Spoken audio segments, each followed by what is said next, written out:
Good afternoon, students. So, in the last session, one of the important chapter in the inorganic chemistry, that is P block elements, was completed. So, one more important chapter in inorganic chemistry, so that is D and F block elements. And addition to that, there is one more chapter, that is coordination compounds. So, these are interrelated. So, because the most of the coordination compounds are formed by the D block elements. So, we have to learn the D and F block elements properly. So at the same time, so before going to the actual chapter, just I'll give a small introduction about the periodic table. So we know that in the periodic table, so how many elements are there? Totally around 180 elements are there. So these elements are divided into four block elements. So we know that is S block elements, P block elements, D block elements, and another one is F block elements. So they are divided in different groups. So here S block elements having the group number 1 and 2. And in the case of the P block elements, the group number 13 to 18. And in the case of the D block elements, that belongs to group number 3 to 12. And these are separately placed in the bottom of the periodic table in the two series. The two series are called as, one is lanthanides, and another series is called as octinides. And these are collectively called as F block elements, and they are placed in the bottom of the periodic table. So totally there are 7 periods and 18 columns in the modern periodic table, and also modern periodic law that says that the most of the properties, physical and chemical properties, are the periodic functions of their atomic numbers. Andre nimage elements na ಏನು ಮಾಡ್ತೀವಿ ಅಂದ್ರೆ according to the increasing order of period atomic number ಮೇಲೆ ಏನು ಮಾಡಿದೀವಿ arrange ಮಾಡ್ತಾ ಹೋಗಿದೀವಿ. ಅದರಲ್ಲಿ ನಿಮಗೆ 7 periods ಮತ್ತೆ 18 columns ಬರುತ್ತೆ. So 18 columns ಅಲ್ಲಿ so they are divided into different blocks. So 1 to 2 they are called as S block elements. ಅದರಲ್ಲಿ group 1 elements are called as alkali metals. Group 2 elements are also called as alkali earth metals. Then P block elements are 13 to 18. So in your first PUC, you have studied about the 13th group element as well as the 14th group element. 13th group element are called as boron family with electric group. So 14th group elements are called as a carbon family. So in second PUC, you have studied about the 15, 16, 17, 19 groups. So and also one more important group of elements, that is called as the D block elements. So that is in detail we are going to study in the second PUC, and also the F block elements. So this belongs to the same chapter, D and F block elements. So that is the chapter name, D and F block elements. D and F block elements.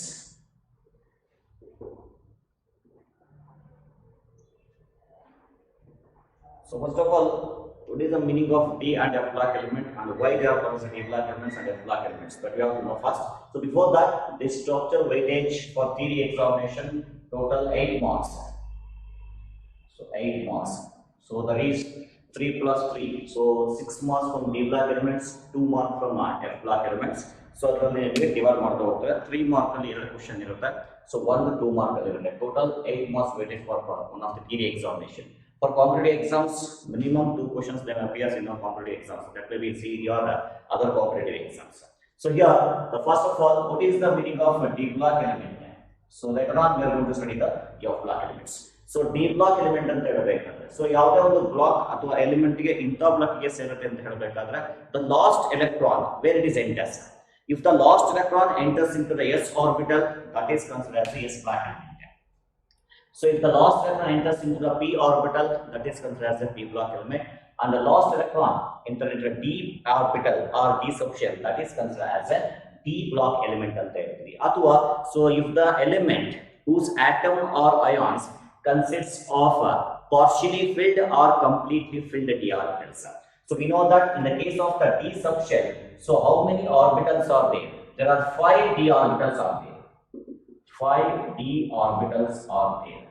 So what are those? That are orbitals are called as dxy, another one is dxz, dyz. These are the 3 orbitals, and some more, that is dx square, y square, and another one is the dz square. So these are the 5 d orbitals. And we know that according to Pauli's exclusion principle, each orbital can occupy the maximum of 2 electrons. That are studied in the first PUC. So and also d orbitals 5 ಇದೆ ಅಂತಂದ್ರೆ, you write the 5 d orbitals here. all the 5 d orbitals and the same energy. So therefore, each orbital occupies the maximum 2 electrons. So ಅದೇ ರೀತಿ ಎಲ್ಲ orbitals occupy ಆಗ್ತಾ ಬಂದ್ರೆ so total maximum number of electrons that are occupied in the d subshell is 10 electrons. So total number of electrons occupied in the orbitals for d subshell is 10 electrons because each orbital occupies the maximum 2 electrons.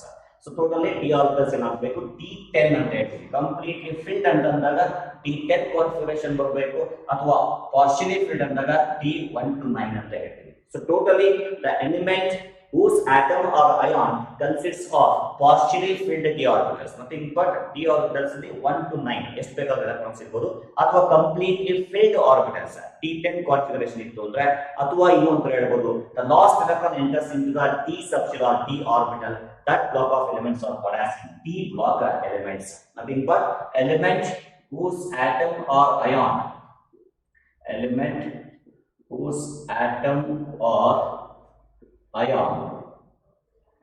consists of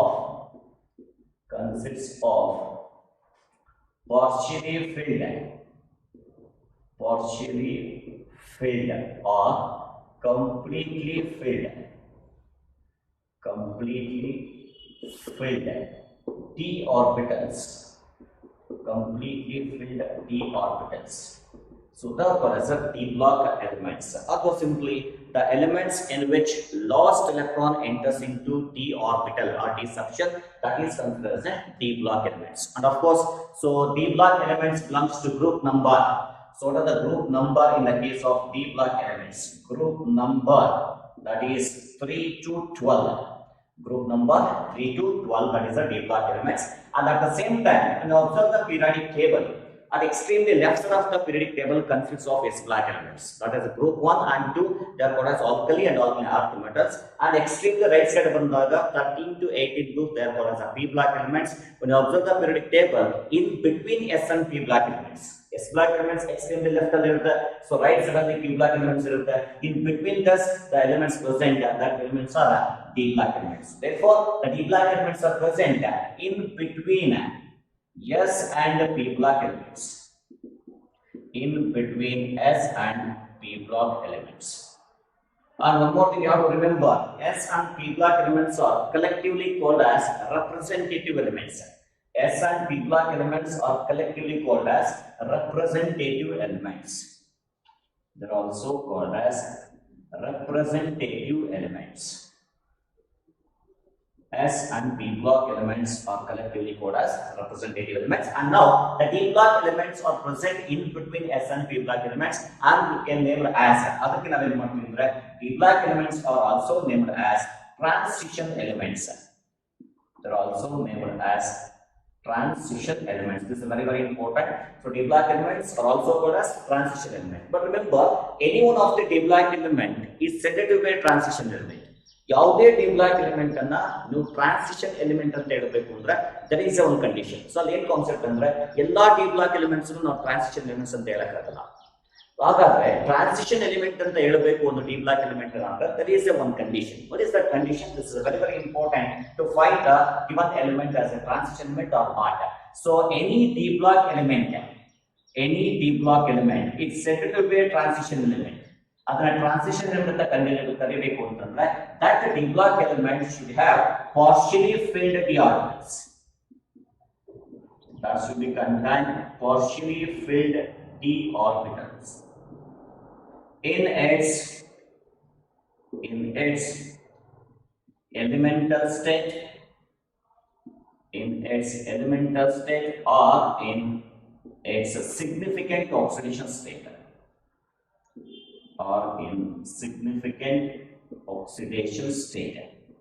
So ಯಾವುದೇ ಒಂದು D block element ತಗೊಂಡಾಗ ಒಂದು write the configuration of that D block element.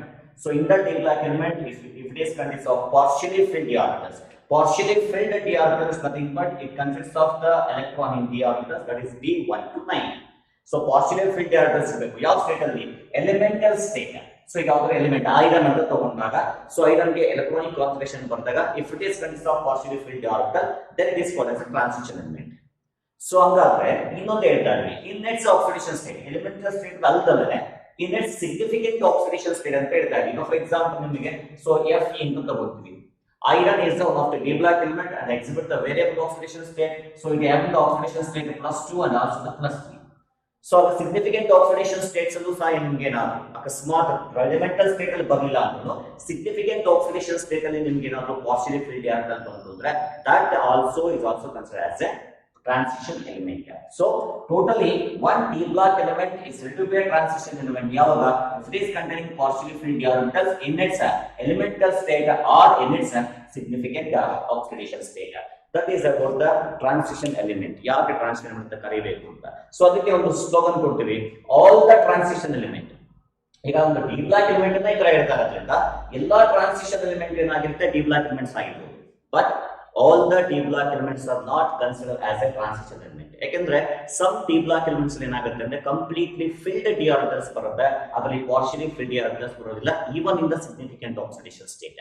Elemental state ಅಲ್ಲದಲೇ significant oxidation state ಅಲ್ಲಿ ಸಹ ನಿಮಗೆ partially filled d orbitals ಬರ್ತವೆ ಕಾರಣ ಕೆಲವೊಂದು d block element ಅನ್ನ transition element ಅಂತ ಕರೆಯೋ ಹಾಗಿಲ್ಲ. ಸೊ ಅದರಿಂದ ಸ್ಲೋಗನ್ ಏನು ಕೊಡಬಹುದು, so all the transition elements are d block elements. But remember, all the d block elements are not considered as transition element. So ಅದೇನಕ್ಕೆ ರೀಸನ್ ಏನು ಅಂತ ನಾನು ಮತ್ತೆ ಒಂದು ಸೀರೀಸ್ ಬರೆದಿನ ಸೀರೀಸ್ ಅಲ್ಲಿ ನಿಮಗೆ ಗೊತ್ತಾಗುತ್ತೆ ಅಂಡ್ ಯಾವ ನಾನ್ ಟ್ರಾನ್ಸಿಷನ್ ಎಲಿಮೆಂಟ್ ಯಾವ ಟ್ರಾನ್ಸಿಷನ್ ಎಲಿಮೆಂಟ್ ಅಂತ ಈಸಿ ಆಗಿ ಗೊತ್ತಾಗುತ್ತೆ. So that's about the small introduction of the d and f block elements. So just remember the group number and how the when the element is called as a d block element that you have to know first. And between s and p block elements ಮಧ್ಯೆ ಇರೋದ್ರಿಂದ that is named as transition element. But ಯಾವುದೇ D block element ಅನ್ನ transition element ಅಂತ ಹೇಳಬೇಕು ಅಂದ್ರೆ there is a condition, nothing but that element should be contained partially filled d orbital in its elemental state or in its significant oxidation state. So that's about the introduction of this d block and d block elements. So now come to the electronic configuration and how they are arranged. So series ಯಾವ series ಅಲ್ಲಿ d block elements ಬರುತ್ತೆ. So there are totally 4 series of d block elements.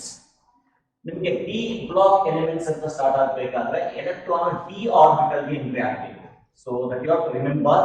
So d block element ಅಂದಾಗ d orbitals ಗೆ electron entry ಆಗಬೇಕು ಅಂದ್ರೆ right to configuration according to Aufbau principle ನಾವು ಬರೀತಾ ಹೋದಾಗ ಫಸ್ಟ್ 1s ಫಿಲ್ ಅಪ್ ಆಗುತ್ತೆ, 2s 2p 3s 3p 3d ಅಥವಾ fill up ಆಗ್ತಾ ಹೋಗುತ್ತೆ. ಸೊ ಫಿಲ್ ಅಪ್ ಆಗಬೇಕಾದ್ರೆ ನಿಮಗೆ ಸ್ಟಾರ್ಟ್ ಆಗೋದು ಡಿ ಅನ್ನೋ ಒಂದು ಸಬ್ಷನ್ ಅಂತ ಸ್ಟಾರ್ಟ್ ಆಗೋದು. ಸೊ ಕ್ವಾಂಟಮ್ ನಂಬರ್ 3 ಇಲ್ಲ, nothing but principal quantum number 3 that is K L M shell ಬರುತ್ತೆ. ಅಲ್ಲಿಂದ ನಿಮಗೆ ಡಿ ಆರ್ಬಿಟಲ್ಸ್ ಅಂತ ಸ್ಟಾರ್ಟ್ ಆಗುತ್ತೆ. ಸೊ ಅದರಿಂದ ನಾವು ಸಿರೀಸ್ ಅನ್ನ ಡಿವೈಡ್ ಮಾಡಬೇಕಾದ್ರೆ 3d ಸಿರೀಸ್ ಎಲಿಮೆಂಟ್ ಅಂತ ಡಿವೈಡ್ ಮಾಡ್ತೀವಿ, 4d series elements ಅಂತ ಡಿವೈಡ್ ಮಾಡ್ತೀವಿ and one more 5d and one more is 6d series elements. Totally 4 series of elements d series ಅಲ್ಲಿ ಬರುತ್ತೆ, 3d 4d 5d and 6d series elements. So before that, what is the general electronic configuration of d block elements? There's a one more question for 3d. So write the general electronic configuration. General electronic configuration.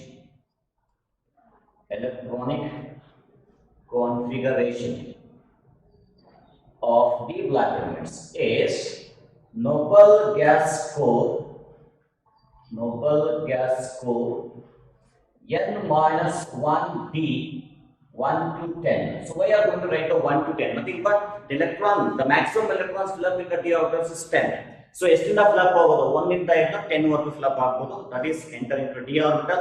So ಅದೇ ರೀತಿ so ಅದಾದ್ಮೇಲೆ ಬರಬೇಕಂತದ್ದು ns 1 to 2. So ಇಲ್ಲಿ ns2 ಅಂತ ಕೊಡಬೇಕಾಗಿತ್ತು. ಯಾಕೆ ಇಲ್ಲಿ 1 to 2 ಕೊಡ್ತಾ ಇದೀವಿ ಅಂದ್ರೆ in some d block elements so there is a exceptional electronic configuration, especially in the case of chromium and copper there is a exceptional configuration. ಇಲ್ಲಿ ns1 ಆಗಿ ಇಲ್ಲಿ 3d5 ಆಗ್ತಕ್ಕಂತ ಚಾನ್ಸಸ್ ಇರುತ್ತೆ. ಅದೇನಕ್ಕೆ ಇರೋದು ನಾನು ಎಕ್ಸ್ಪ್ಲನೇಷನ್ ಕೊಡ್ತೀನಿ. ಸೊ ಫಸ್ಟ್ ಇಲ್ಲಿ what is the electronic configuration? General electronic configuration for d block elements is noble gas core n minus 1d 1 to 10 and ns 1 to 2. n ಅನ್ನೋದೇನಿದೆ that is the outermost shell ಅಥವಾ that is also called as a valence shell ಅಂತ ಕರಿತೀವಿ. n minus 1 ಅನ್ನ ಅಂತ ಕರಿತೀವಿ, penultimate shell ಅಂತ ಕರಿತೀವಿ. So ಈಗ ನಿಮಗೆ ಒಂದು ನ್ಯೂಕ್ಲಿಯಸ್ ಅಂತ ತಗೊಂಡಾಗ so in that the nucleus that is at the positive charge, let me take this is the first shell and this is the second shell and this is the third shell. So in the outermost shell ಅಂತ ಇಟ್ಕೊಂಡಾಗ so in the next shell ಏನಿರುತ್ತೆ inner shell ನ we can call it as penultimate shell ಅಂತ ಕರಿತೀವಿ. ಅದಕ್ಕಿಂತ ಇನ್ನೂ ಒಳಗಡೆ ಇರತಕ್ಕಂಥದ್ದು ಅದಕ್ಕಿಂತ inner shell ಅನ್ನ we can also call it as anti penultimate shell ಅಂತ ಕರಿತೀವಿ. So I repeat once again.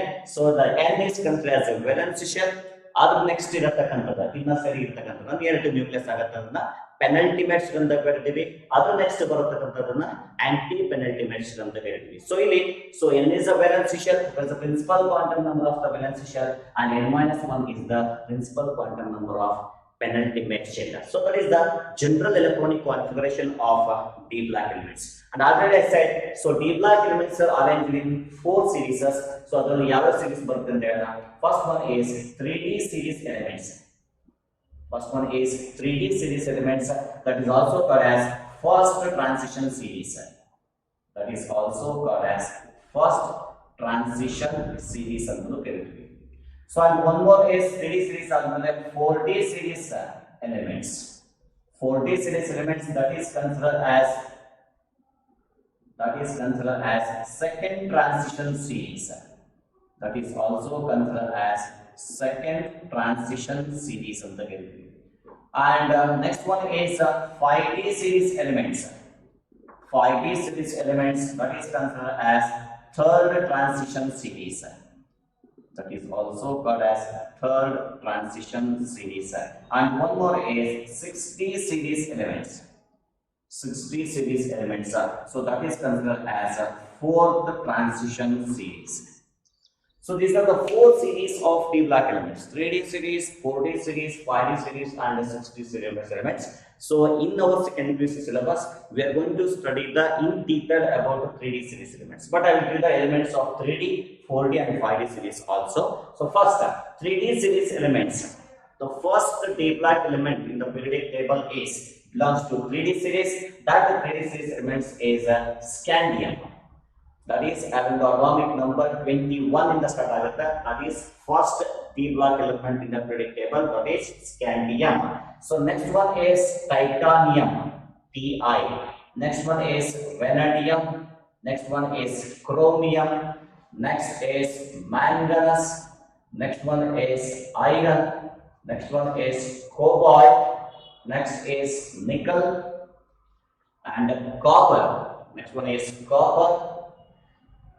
Next one is copper, and the last one is zinc. So these are the 3D series elements. That is starts from scandium and ends with the zinc. Total number of elements in this case is 10 elements. Total number of elements is 3D series 10 elements. So why they are called as 3D series elements? Very simple. The last electron enters into 3D orbital. That's all. The last electron enters into 3D orbital, and that is belongs to 3D series elements. So that is scandium, titanium, vanadium, chromium, manganese, iron, nickel, cobalt, nickel, copper, and zinc ಅಂತ ಹೇಳ್ತೀವಿ. So now ಇದು ಕೆಳಗಡೆ ನಿಮಗೆ ಬರೀತಾ ಹೋದಾಗ atomic number ನ ಬರೀತಾ ಬನ್ನಿ. So scandium we have the atomic number 21. So ಹಾಗೆ ಕಂಟಿನ್ಯೂ ಮಾಡಿದ್ರೆ this is 22, 23, 24, 25, iron 26, cobalt 27, nickel 28, copper 29, zinc 30. Total number of elements 10 in the 3D series. Next one is 4D series elements. The 4D element starts with the yttrium. That is called as yttrium. So next 5D series element starts with the lanthanum. That is lanthanum. 6D series element starts with the actinium. This is called as lanthanum, and AC is called as actinium. Actinium has the atomic number 89, lanthanum has the atomic number 57, and yttrium, that is having the atomic number 39. That is having the atomic number 39. So here so titanium ಆದ್ಮೇಲೆ, so this is the zirconium. So 5D series ಅಲ್ಲಿ osmium ಅಂತ ಬರುತ್ತೆ. 4D series ಅಲ್ಲಿ titanium ಕೆಳಗಡೆ zirconium, 5D series ಅಲ್ಲಿ osmium. Next vanadium ಕೆಳಗಡೆ, that is niobium, and here tantalum. Niobium and tantalum. Next chromium ಕೆಳಗಡೆ molybdenum and wolframite. Molybdenum and wolframite. Wolframite also called as tungsten ಅಂತ ಕರೀತೀವಿ. So next manganese ಕೆಳಗಡೆ technetium and rhenium. Technetium and rhenium. Next iron ಕೆಳಗಡೆ ruthenium and osmium. Ruthenium and osmium. Next cobalt ಕೆಳಗಡೆ rhodium and iridium. Rhodium and iridium. Next nickel ಕೆಳಗಡೆ palladium and platinum. palladium and platinum. Next copper ಕೆಳಗಡೆ silver and gold. That is Rm ಅಂತ ಹೇಳ್ತೀವಿ. Au is a symbol. Silver Ag. That is Argentine and this is Au gold and zinc ಕೆಳಗಡೆ cadmium and mercury. So these are the 4D series elements and 5D series elements. So here also total number of elements is 10. Here also total number of elements 10. So what is atomic number? Once you know the first atomic number of first element in the 4D series, so that is atomic number 40. So 41, this is 42, technetium 43, ruthenium 44, rhodium 45, palladium 46, and this is 47 silver, and this is 48, that is the cadmium. So 4D series starts with the yttrium and this is ends with the cadmium.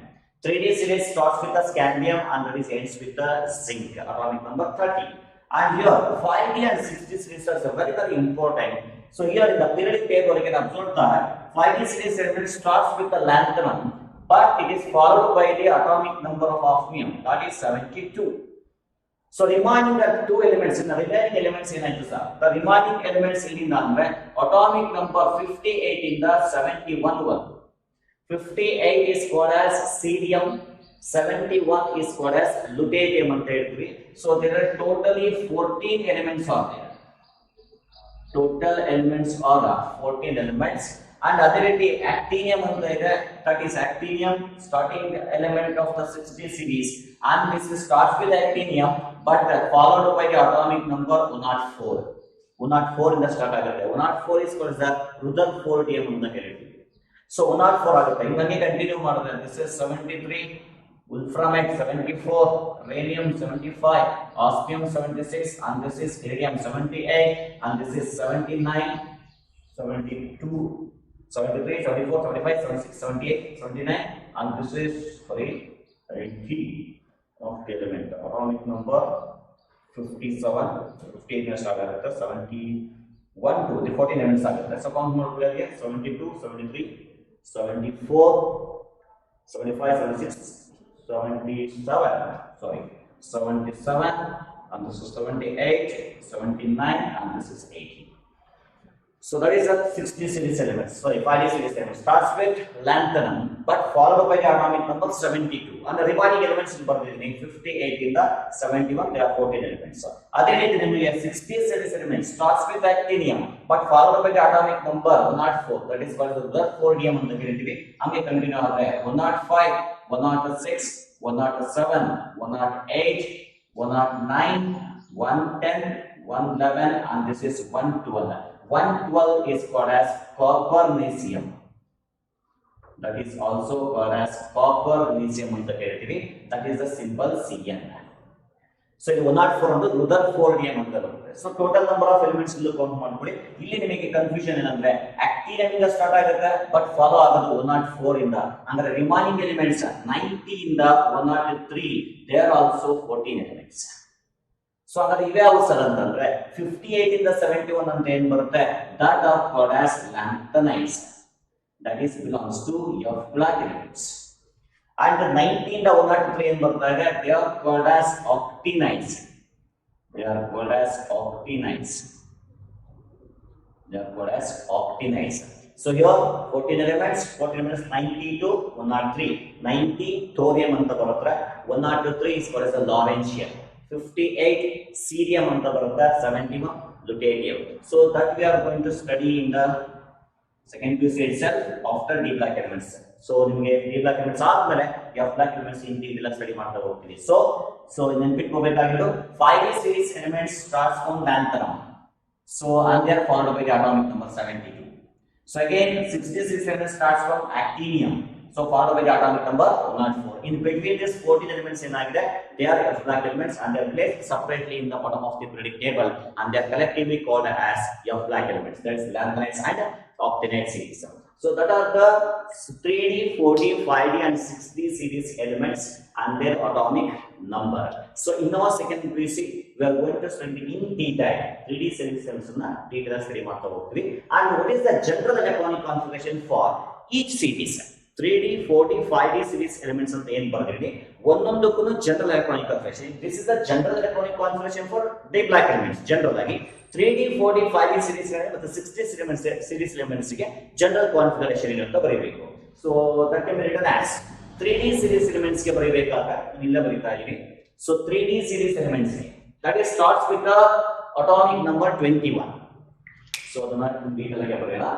So that is general electronic configuration for 3D series elements, 4D series, 5D and 6D series elements.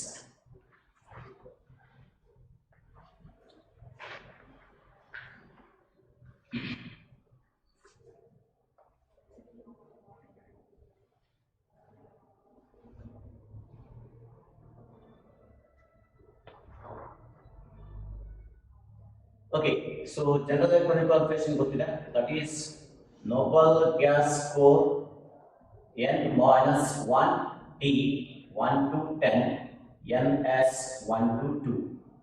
That is the general electronic configuration for the black elements. ಈಗ 3D series elements ತಗೋಣ. So 3D series elements start ಆಗಿದ್ರಿಂದ scandium ಇಂದ start ಆಗಿ ಎಲ್ಲಿಗೆ end ಆಗ್ತಾ ಇತ್ತು, zinc ಗೆ end ಆಗ್ತಾ ಇತ್ತು. ಟೋಟಲ್ ನಂಬರ್ ಆಫ್ ಎಲಿಮೆಂಟ್ಸ್ 10 ಇರುತ್ತೆ. So that is belongs to 3D series elements. ಅದೇ ರೀತಿ 4D series elements ಗೆ ತಗೊಂಡಾಗ that is starts with yttrium and ends with the cadmium. 39 to so 48 atomic number. So ಅದೇ ರೀತಿ 5D series elements ಅಂತ ತಗೊಂಡಾಗ that is starts with lanthanum and ends with mercury. So you have to remember, so lanthanum ಇಂದ start ಆಗುತ್ತೆ, but 57 is the atomic number of lanthanum. 58 to 71 they are lanthanides. ಮತ್ತೆ continue ಆಗುತ್ತೆ 72 ಇಂದ continue ಆಗುತ್ತೆ. There are also 10 elements. And 60 series elements ಗೆ ಬಂದಾಗ so that is starts with actinium. So but ನಿಮಗೆ ಅದು ಕಂಟಿನ್ಯೂ ಆಗೋದ್ರಿಂದ 89 ಇದೆ, but ಕಂಟಿನ್ಯೂ ಆಗೋದು 104 ಇಂದ ends with the atomic number 112. That is called as copernicium. That is called as copernicium ಅಂತ ಕರೀತೀವಿ. That is the atomic number 112. This is the atomic number 89 and this is 112. So these are the different series and ಎಲ್ಲಿಂದ ಎಲ್ಲಿವರೆಗೂ ಬರುತ್ತೆ and number of elements ಎಷ್ಟು ಬರುತ್ತೆ ಅಂತ. So ಈಗ ನಾವು general electronic configuration for each series ಬರೀಬೇಕಾದ್ರೆ very simple. So 3D elements start ಆಗ್ತಾ ಇರೋದ್ರಿಂದ ಸ್ಕ್ಯಾಂಡಿಯಂ ಇಂದ ಸ್ಟಾರ್ಟ್ ಆಗ್ತಾ ಇದೆ. ಸ್ಕ್ಯಾಂಡಿಯಂ ಎಂಬ ಅಟಾಮಿಕ್ ನಂಬರ್ 21. ಸೊ ಅದರ ಪ್ರೀವಿಯಸ್ ಇದೆ, ಅದರ ಹಿಂದೆ ನಿಮಗೆ ಇರ್ತಕ್ಕಂಥ ನೋಬಲ್ ಗ್ಯಾಸ್ ಯಾವುದು? That noble gas is argon. That is ಯಾವುದು? ಅಟಾಮಿಕ್ ನಂಬರ್ 18 ಆರ್ಗಾನ್ ಇರುತ್ತೆ. ಸೊ ನೆಕ್ಸ್ಟ್ ನಿಮಗೆ ಸೊ ಲಾಸ್ಟ್ ನೆಕ್ಸ್ಟ್ ಫಿಲಪ್ ಆಗ್ತಕ್ಕಂಥದ್ದು. So according to our Aufbau principle ಬಗ್ಗೆ ಐಡಿಯಾ ಇರುತ್ತೆ ನಿಮಗೆ. So let me take that 1s 2s 2p 3s 3p and 3d and one more 4s 4p 4d and 4f. ಅದೇ ರೀತಿ 5s 5p 5d and 5f. Next ಅದೇ ರೀತಿ 6s 6p 6d and 6f.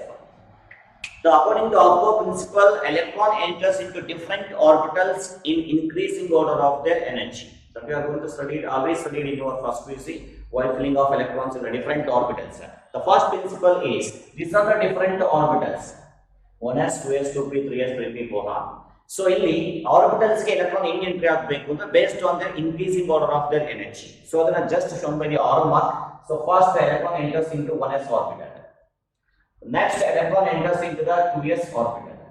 Next just observe the arrow mark here. So arrow mark start ಆಗ್ತದೆ ಇಲ್ಲಿಂದ. So the 1s first fill up ಆಗುತ್ತೆ. Next arrow mark start ಆಗ್ತದೆ 2s ಇಂದ fill up ಆಗುತ್ತೆ. Next arrow mark 2p fill up ಆಗುತ್ತೆ. Continue ಆದ್ರೆ next 3s fill up ಆಗಬೇಕು. Next fill up ಆಗಬೇಕಾದ್ರೆ 3p. Next 4s fill up ಆಗುತ್ತೆ. So ಅದೇ ರೀತಿ next 4s ಆದ್ಮೇಲೆ 3d fill up ಆಗಬೇಕು. Next 4p, next 5s. So ಅದೇ ರೀತಿ ಕಂಟಿನ್ಯೂ ಮಾಡಿದ್ರೆ 5s ಆದ್ಮೇಲೆ 4d, next 5p, ಆಮೇಲೆ 6s ಬರುತ್ತೆ. So next fill up ಆಗಬೇಕಾದ್ರೆ 4f 5d and 6p. ಅದೇ ರೀತಿ next fill up ಆಗಬೇಕಾದ್ರೆ 5f and 6p and after that 6f ಅಂತ ಇದೆ. So that is a simple representation to fill the electrons in different orbitals. Totally, what is the Aufbau principle says? That is the electron enters into different orbitals in increasing order of their energies. So based on that, we can easily write the configuration of the different elements. So ಇಲ್ಲಿ ತಗೊಂಡಾಗ general electronic configuration argon 18 ತಗೊಂಡಿದ್ದೀನಿ. Organic electronic configuration ಬರೆದ್ರೆ 1s2 2s2 2p6 3s2 3p6 3p6 ಗೆ end ಆಗುತ್ತೆ. So 3p ಆದ್ಮೇಲೆ fill up ಆಗಬೇಕಾಗಿರೋದು 4s. So ಅಲ್ಲಿಗೆ n is equal to 4 ಅಂತ ತಗೊಂತಾ ಇದೀನಿ. So that is 4s. So ಅದಕ್ಕೆ ಎಷ್ಟು ಫಿಲಪ್ ಆಗುತ್ತೆ? 1 to 2 ಅಂತ ಫಿಲಪ್ ಆಗುತ್ತೆ. ಸೊ 4s ಆದ್ಮೇಲೆ ಬರ್ತಕ್ಕಂಥದ್ದು ಯಾವುದು 3d. ಸೊ ಇಲ್ಲಿ ನಾವೇನ್ ಮಾಡಿದ್ವಿ n is equal to 4 ಆಯ್ತು ಅಂತಂದ್ರೆ n minus 1 is equal to ಎಷ್ಟಾಗುತ್ತೆ 3 ಆಗುತ್ತೆ. ಅಲ್ಲಿ ಬರ್ತಕ್ಕಂಥದ್ದು 3d orbital, that is 1 to 10. That is a simple electronic configuration for 3d series elements. Very simple. N is equal to 4 ಆಯ್ತು ಅಂದ್ರೆ n minus 1 is equal to 3 ಆಗುತ್ತೆ. So ಅದು ಬೇಡ ಅನ್ನಂಗಿದ್ರೆ ಇಲ್ಲೇ ತಗೊಳ್ಳಿ. ಸೊ ಆರ್ಗಾನ್ ಇಲ್ಲಿವರೆಗೂ ಫಿಲಪ್ ಆಗುತ್ತೆ, 3p6 ಫಿಲಪ್ ಆಗುತ್ತೆ. 3p ಆದ್ಮೇಲೆ ನೆಕ್ಸ್ಟ್ ಫಿಲಪ್ ಆಗಬೇಕಾಗಿರೋದು 4s. 4s ಆದ್ಮೇಲೆ ಫಿಲಪ್ ಆಗಬೇಕಾಗಿರೋದು 3d. ಸೊ ಅಂದ್ರೆ ಫಸ್ಟ್ 4s ಫಿಲಪ್ ಆಗಬೇಕು, ಆಮೇಲೆ 3d ಫಿಲಪ್ ಆಗಬೇಕು. So here the electron enters into which orbital? After flipping of 4s, the last electron, that is the last electrons enters into 3d orbital. Hence the series of elements are called as 3d series elements. I think it's clear. So that is about the general electronic configuration of 3d series elements. Let me take the 4d series elements. 4d series elements starts from yttrium. So yttrium has the atomic number 39. So ಅದಕ್ಕಿಂತ ಮುಂಚೆ ಇರ್ತಕ್ಕಂಥ noble gas ಯಾವುದು? Argon ಆದ್ಮೇಲೆ ಬರ್ತಕ್ಕಂಥದ್ದು very simple krypton. Krypton has the atomic number 36. So now, so again ಬರಬೇಕಿಲ್ಲ. So ಇದು 3d series ಆಗಿದೆ. ಈಗ 4d series ಆಗಿರೋದ್ರಿಂದ 100% last electron enters into 4d orbital. Therefore the configuration is 4d 1 to 10. So ಅಲ್ಲಿಗೆ n minus 1 ಜಾಗದಲ್ಲಿ 4 ಇದೆ ಅಂದಮೇಲೆ n is equal to ಎಷ್ಟಾಗುತ್ತೆ 5 ಆಗುತ್ತೆ. That is 5s 1 to 2. So ಅದರ ಇಲ್ಲಿ ಫ್ಲಿಪ್ ಆಗೋದು ಸರ್ 4p6 ನ ಫ್ಲಿಪ್ ಆಗುತ್ತೆ. 4p6 ಆದ್ಮೇಲೆ ಯಾವುದು ಬರುತ್ತೆ ನೋಡ್ಕೊಳ್ಳಿ 5s ಬರುತ್ತೆ. So 4p6 flip ಆಯ್ತು ಕ್ರಿಪ್ಟಾನ್ ಅಲ್ಲಿ 5s ಬರುತ್ತೆ. 5s ಆದ್ಮೇಲೆ 4d ಬರ್ತಾ ಇದೆ. So 5s and this is 4d. 5s first flip ಆಗಬೇಕು, ಆಮೇಲೆ ನಿಮಗೆ ಏನಾಗುತ್ತೆ 4d ಫ್ಲಿಪ್ ಆಗ್ತಾ ಹೋಗುತ್ತೆ. So let me take the 5d series element starts from lanthanum, which is at the atomic number 57, but followed by the atomic number 72 up to 80 mercury ವರೆಗೂ flip ಆಗ್ತಾ ಹೋಗುತ್ತೆ. So ಇಲ್ಲಿ ಬರಿಬೇಕಾದ್ರೆ so lanthanum 57 ಅಂದ್ರೆ ಅದರಿಂದ ಇರತಕ್ಕಂತದ್ದು xenon. Krypton ಆದ್ಮೇಲೆ ಬರ್ತದೆ xenon, having the atomic number 54, and now the last helium mercury 5d series elements, that is 1 to 10 and 5d. n minus 1 ಜಾಗದಲ್ಲಿ 5 ಇದೆ ಅಂತಂದ್ರೆ so ಇಲ್ಲಿ n ಜಾಗದಲ್ಲಿ 6 ಬರುತ್ತೆ, that is 1 to 2. So the remaining n flip ಆಗಬೇಕು. So ಇಲ್ಲಿ ಏನು flip ಆಗುತ್ತೆ ಅಂದ್ರೆ xenon ಅಲ್ಲಿ ಲಾಸ್ಟ್ ಫ್ಲಿಪ್ ಆಗೋದು 5p6. ನೋಡಿ ಹೆಂಗೆ ಅಂತಂದ್ರೆ ಇಲ್ಲಿ 2s to 2p6 outer most, ಇಲ್ಲಿ 3s to 3p6, ಇಲ್ಲಿ 4s to 4p6, ಇಲ್ಲಿ ಫ್ಲಿಪ್ ಆಗುತ್ತೆ. ಸಾರಿ ಆರ್ಗಾನ್ ಅಲ್ಲಿ 3s to 3p6, ಕ್ರಿಪ್ಟಾನ್ ಅಲ್ಲಿ ಏನಾಗುತ್ತೆ ನಿಮಗೆ 4s to 4p6, ಇಲ್ಲಿ ಫ್ಲಿಪ್ ಆಗೋದು 5s to 5p6. So 5s to 5p6 ಅಂದ್ರೆ ಲಾಸ್ಟ್ ಫ್ಲಿಪ್ ಆಗೋದು 5p6. ಆಮೇಲೆ ಎಲ್ಲಿಗೆ ಎಂಟ್ರಿ ಆಗಬೇಕು 6s ಗೆ ಎಂಟ್ರಿ ಆಗಬೇಕು. ಸೊ ಫಸ್ಟ್ 6s ಫ್ಲಿಪ್ ಮಾಡಿ 6s ಆದ್ಮೇಲೆ ಏನು ಬರ್ತಾ ಇದೆ ನಿಮಗೆ 4s ಬರ್ತಾ ಇದೆ. ಅಲ್ಲಿ ಅರ್ಥ ಇಲ್ಲಿ ಒಂದು ಆರ್ಬಿಟಲ್ ಬರುತ್ತೆ, ದಟ್ ಈಸ್ 4f. ಅಲ್ಲಿಗೆ 4f electrons ಎಷ್ಟು ಫ್ಲಿಪ್ ಆಗುತ್ತೆ 14 electrons ಫ್ಲಿಪ್ ಆಗಬೇಕು, because f orbitals are 7 orbitals. ಅದೇ ನಾನು ಹೇಳಿದ್ದೀನಿ ನಿಮಗೆ lanthanum ಇಂದ ಸ್ಟಾರ್ಟ್ ಆಗುತ್ತೆ, ಬಟ್ ಫಾಲೋ ಅಪ್ ಆಗೋದು 72 ಇಂದ ಅಂದ್ರೆ ರಿಮೈನಿಂಗ್ ಎಲಿಮೆಂಟ್ಸ್ ಏನ್ ಬರ್ತಾ ಇದೆ that is 58 to 71, they are called as lanthanides. In case of lanthanides the electron enters into f orbital. So ಅದರಲ್ಲಿ f orbital ಯಾವುದು ಅಂದ್ರೆ 4f orbital. So 4f orbital fill up ಆದ್ಮೇಲೆ ಯಾವ ಫ್ಲಿಪ್ ಆಗುತ್ತೆ 6 ನೋಡಿ 6s ಫಸ್ಟ್ ಫ್ಲಿಪ್ ಆಗುತ್ತೆ, 6s flip ಆದ್ಮೇಲೆ 4f flip ಆಗಬೇಕು, 4f 14 ಫ್ಲಿಪ್ ಆಯ್ತು, ಆಮೇಲೆ 5d ಸ್ಟಾರ್ಟ್ ಆಗ್ತಾ ಹೋಗುತ್ತೆ. So that is 5d. ಅಂದ್ರೆ ಲಾಸ್ಟ್ ಎಲೆಕ್ಟ್ರಾನ್ ಎಲ್ಲಿಗೆ ಎಂಟ್ರಿ ಆಗ್ತಾ ಇದೆ ಅಂತ ಅಂದ್ರೆ 5d series ಗೆ ಎಂಟ್ರಿ 5d orbital ಗೆ ಎಂಟ್ರಿ ಆಗ್ತಿದೆ. That's what the series is called as 5d series elements. ಅದೇ ರೀತಿ 6d series elements ಬಂದಾಗ xenon ಆಯ್ತು, xenon ಆದ್ಮೇಲೆ ಬರ್ತಕ್ಕಂಥದ್ದು radon 86 atomic number. ಸೊ ಇದು 89 ಇಂದ ಸ್ಟಾರ್ಟ್ ಆಗ್ತಾ ಇದೆ, radon ಗೆ 86 ಇದೆ, ಅಂದ್ರೆ ಎಲ್ಲಿಗೆ ಎಂಟ್ರಿ ಆಗಬೇಕು. ಸೊ ಹಾಗೆ 60 series elements ಅಂತ ಬೇಕಾದ್ರೆ the last electron enters into 60 orbital 1 to 10 6 n minus 1 ಜಾಗದಲ್ಲಿ ಎಷ್ಟಿದೆ 6 ಇದೆ ಅಂತಂದ್ರೆ here there is a 7s 1 to 2. So ನೋಡೋಣ ಈಗ 7s 1 to 2 ಇಲ್ಲಿ ನೀವು ಬರ್ತಕ್ಕಂಥದ್ದು 3s to 3p6 outer most, krypton ಗೆ 4s to 4p6, ಇದಕ್ಕೆ 5s to 5p6, ಇದಕ್ಕೆ 6s to 6p6. 6s to 6p6 ಅಂದ್ರೆ 6p6 ಫ್ಲಿಪ್ ಆಯ್ತು, ನೆಕ್ಸ್ಟ್ ಬರಬೇಕಾಗಿರೋದು 5f. ಸೊ 5f ಫ್ಲಿಪ್ ಮಾಡ್ತೀವಿ. ಸೊ 5f ಎಷ್ಟು ಬರುತ್ತೆ 14 electrons ಅಲ್ಲಿ ಫ್ಲಿಪ್ ಆಗುತ್ತೆ. ನೆಕ್ಸ್ಟ್ ನಿಮಗೆ 7s ಫಸ್ಟ್ ಫ್ಲಿಪ್ ಆಗುತ್ತೆ. ಆಕ್ಚುಲಿ ಬರಬೇಕಿತ್ತು ನಾನು ಆದ್ಮೇಲೆ ಇಲ್ಲಿ 7s ಬರುತ್ತೆ, ಯಾವ ಮಾರ್ಕ್ ತಗೊಂಡಿದ್ದೀವಿ 7s ಬರಬೇಕು. 7s ಫಸ್ಟ್ ಫ್ಲಿಪ್ ಆದ್ಮೇಲೆ ನೆಕ್ಸ್ಟ್ ಯಾವುದು ಬರುತ್ತೆ 5f ಬರಬೇಕು. ಸೊ 5f ಫ್ಲಿಪ್ ಆದ್ಮೇಲೆ 60 ಬರುತ್ತೆ. 7s ಆದ್ಮೇಲೆ 5f ಬರಬೇಕು, ಆಮೇಲೆ 60 ಬರುತ್ತೆ. So electron enters into the 60 orbital. So that's why the series of elements are called as 60 series elements. And these are the general electronic configuration for all the 4 series of elements. That is 3D, 4D, 5D and 60 series elements. That's about the electronic configuration, general electronic configuration. So one mark al kelbodu.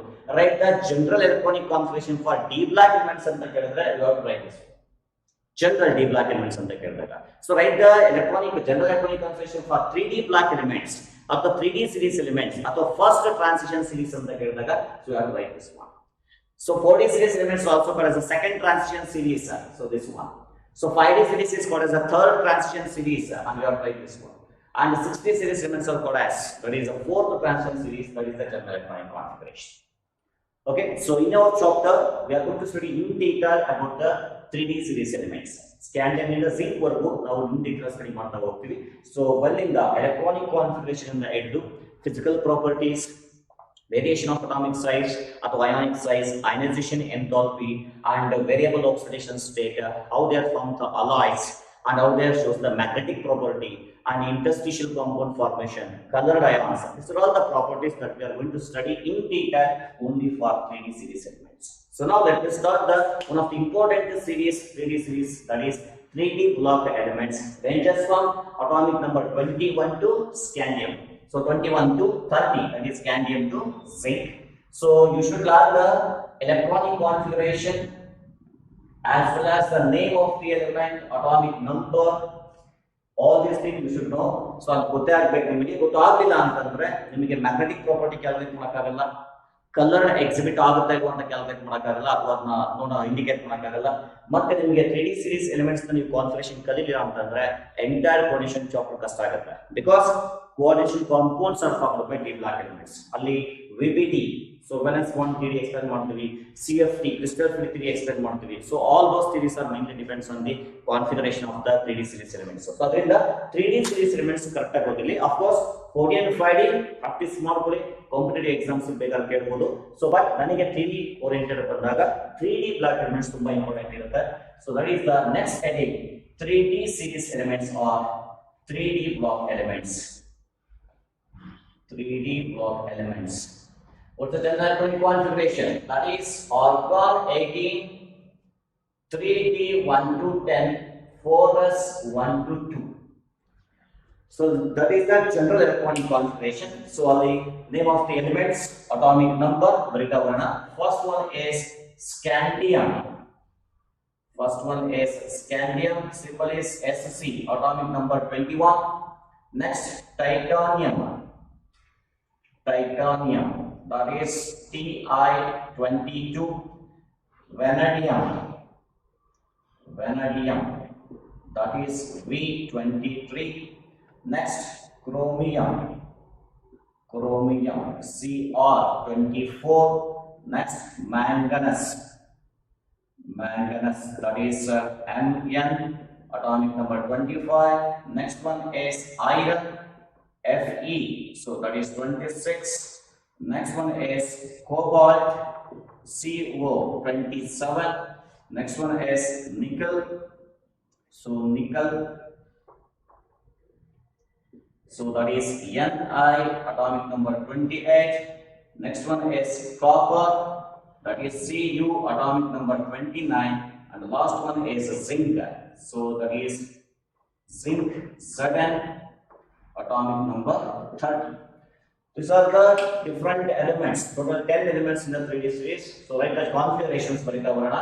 So very important, configuration compulsory ಕಲಿಯಲೇಬೇಕು, ಯಾಕಂದ್ರೆ ಎರಡು chapter important ಇರುತ್ತಿದ್ದು. So first scandium ಗೆ, so as usual argon 18 common ಆಗಿರುತ್ತೆ, ಎಲ್ಲದಕ್ಕೂ common ಆಗಿ ಬರ್ತಾ ಹೋಗುತ್ತೆ. So that are 18 electrons carbon ಅಲ್ಲಿ ಬರುತ್ತೆ. So 3D ನಲ್ಲಿ ಎಷ್ಟು ಎಲೆಕ್ಟ್ರಾನ್ಸ್ ಕೊಡಬೇಕು? So 3D ನಲ್ಲಿ ಮತ್ತೆ 4s ಅಲ್ಲಿ, so that is 3D and 4s ಇಲ್ಲಿ ಕೊಡಬೇಕು, argon 18, that is common. So ನಾನು ಆಗಲೇ ಹೇಳಿದೆ ನಿಮಗೆ 3D ಮತ್ತೆ 4s ಅಲ್ಲಿ according to Aufbau principle first electron fill up ಆಗಬೇಕಾಗಿರೋದು 4s ಗೆ, because the 4s having the lesser energy compared to 3D. Lowest energy ಇರ್ತಕ್ಕಂಥದ್ದು ಫಸ್ಟ್ ಫಿಲ್ ಅಪ್ ಆಗಬೇಕು. So s orbital, s substitute ಅಂದ್ರೆ s orbital ಒಂದೇ orbital ಬರೋದು. So therefore the maximum electrons ಬರುತ್ತೆ 2 electrons ಬರುತ್ತೆ. So ನನಗೆ 18 plus 2 ಎಷ್ಟಾಯ್ತು? 20 ಆಯ್ತು. ನನಗೆ ಬೇಕಾಗಿರೋ ಅಟಾಮಿಕ್ ನಂಬರ್ 21. ಇನ್ನು ಒಂದು ಎಲೆಕ್ಟ್ರಾನ್ ಎಲ್ಲಿಗೆ ಎಂಟ್ರಿ ಆಗಬೇಕು? ಈ ಅರ್ಥಕ್ಕೆ ಎಂಟ್ರಿ ಆಗಬೇಕು. That is the configuration of scandium. So similarly ಬರೀತಾ ಹೋಗೋಣ. ಸೊ ಟೈಟಾನಿಯಂ ಗೆ ಇಲ್ಲಿ ಆರ್ಗಾನ್ ಕಾಮನ್ ಆಗಿ ಬರ್ತಾ ಹೋಗುತ್ತೆ. ಸೊ ಇಲ್ಲಿ ನಿಮಗೆ 4s2 ಫಿಲ್ ಅಪ್ ಆಗುತ್ತೆ. ಸೊ 3d ಎಷ್ಟು ಬರುತ್ತೆ? 3d2 ಬರುತ್ತೆ. So here 4s2. ಸೊ ಅದೇ ರೀತಿ ವೆನಡಿಯಂ ತಗೊಂಡಾಗ ಸೊ ಆರ್ಗಾನ್ 18 ಕಾಮನ್ ಆಗಿದೆ. ಸೊ ಆರ್ಗಾನ್ 18, ಸೊ 3D ಮತ್ತೆ 4s ಅಲ್ಲಿ ಫಸ್ಟ್ ಎಲೆಕ್ಟ್ರಾನ್ ಫಿಲ್ ಅಪ್ ಮಾಡಿ 18 ಪ್ಲಸ್ 2 20. ಸೊ ಇನ್ನು ಬೇಕಾ 23 ಅಂದ್ರೆ 3D3 ಆಗುತ್ತೆ. ಸೊ ಅದೇ ರೀತಿ ಇಲ್ಲಿ again 18 nothing but argon. So ಇಲ್ಲಿ ಬರಬೇಕಾಗಿರೋದು 3D and 4s 2, ಅಲ್ಲಿ ಬರೋದು 4. It is having the exceptional electronic configuration. I will tell you later. So and this is having the configuration 3D5 4s2. 18 plus 2 20 25 ಆಗುತ್ತೆ.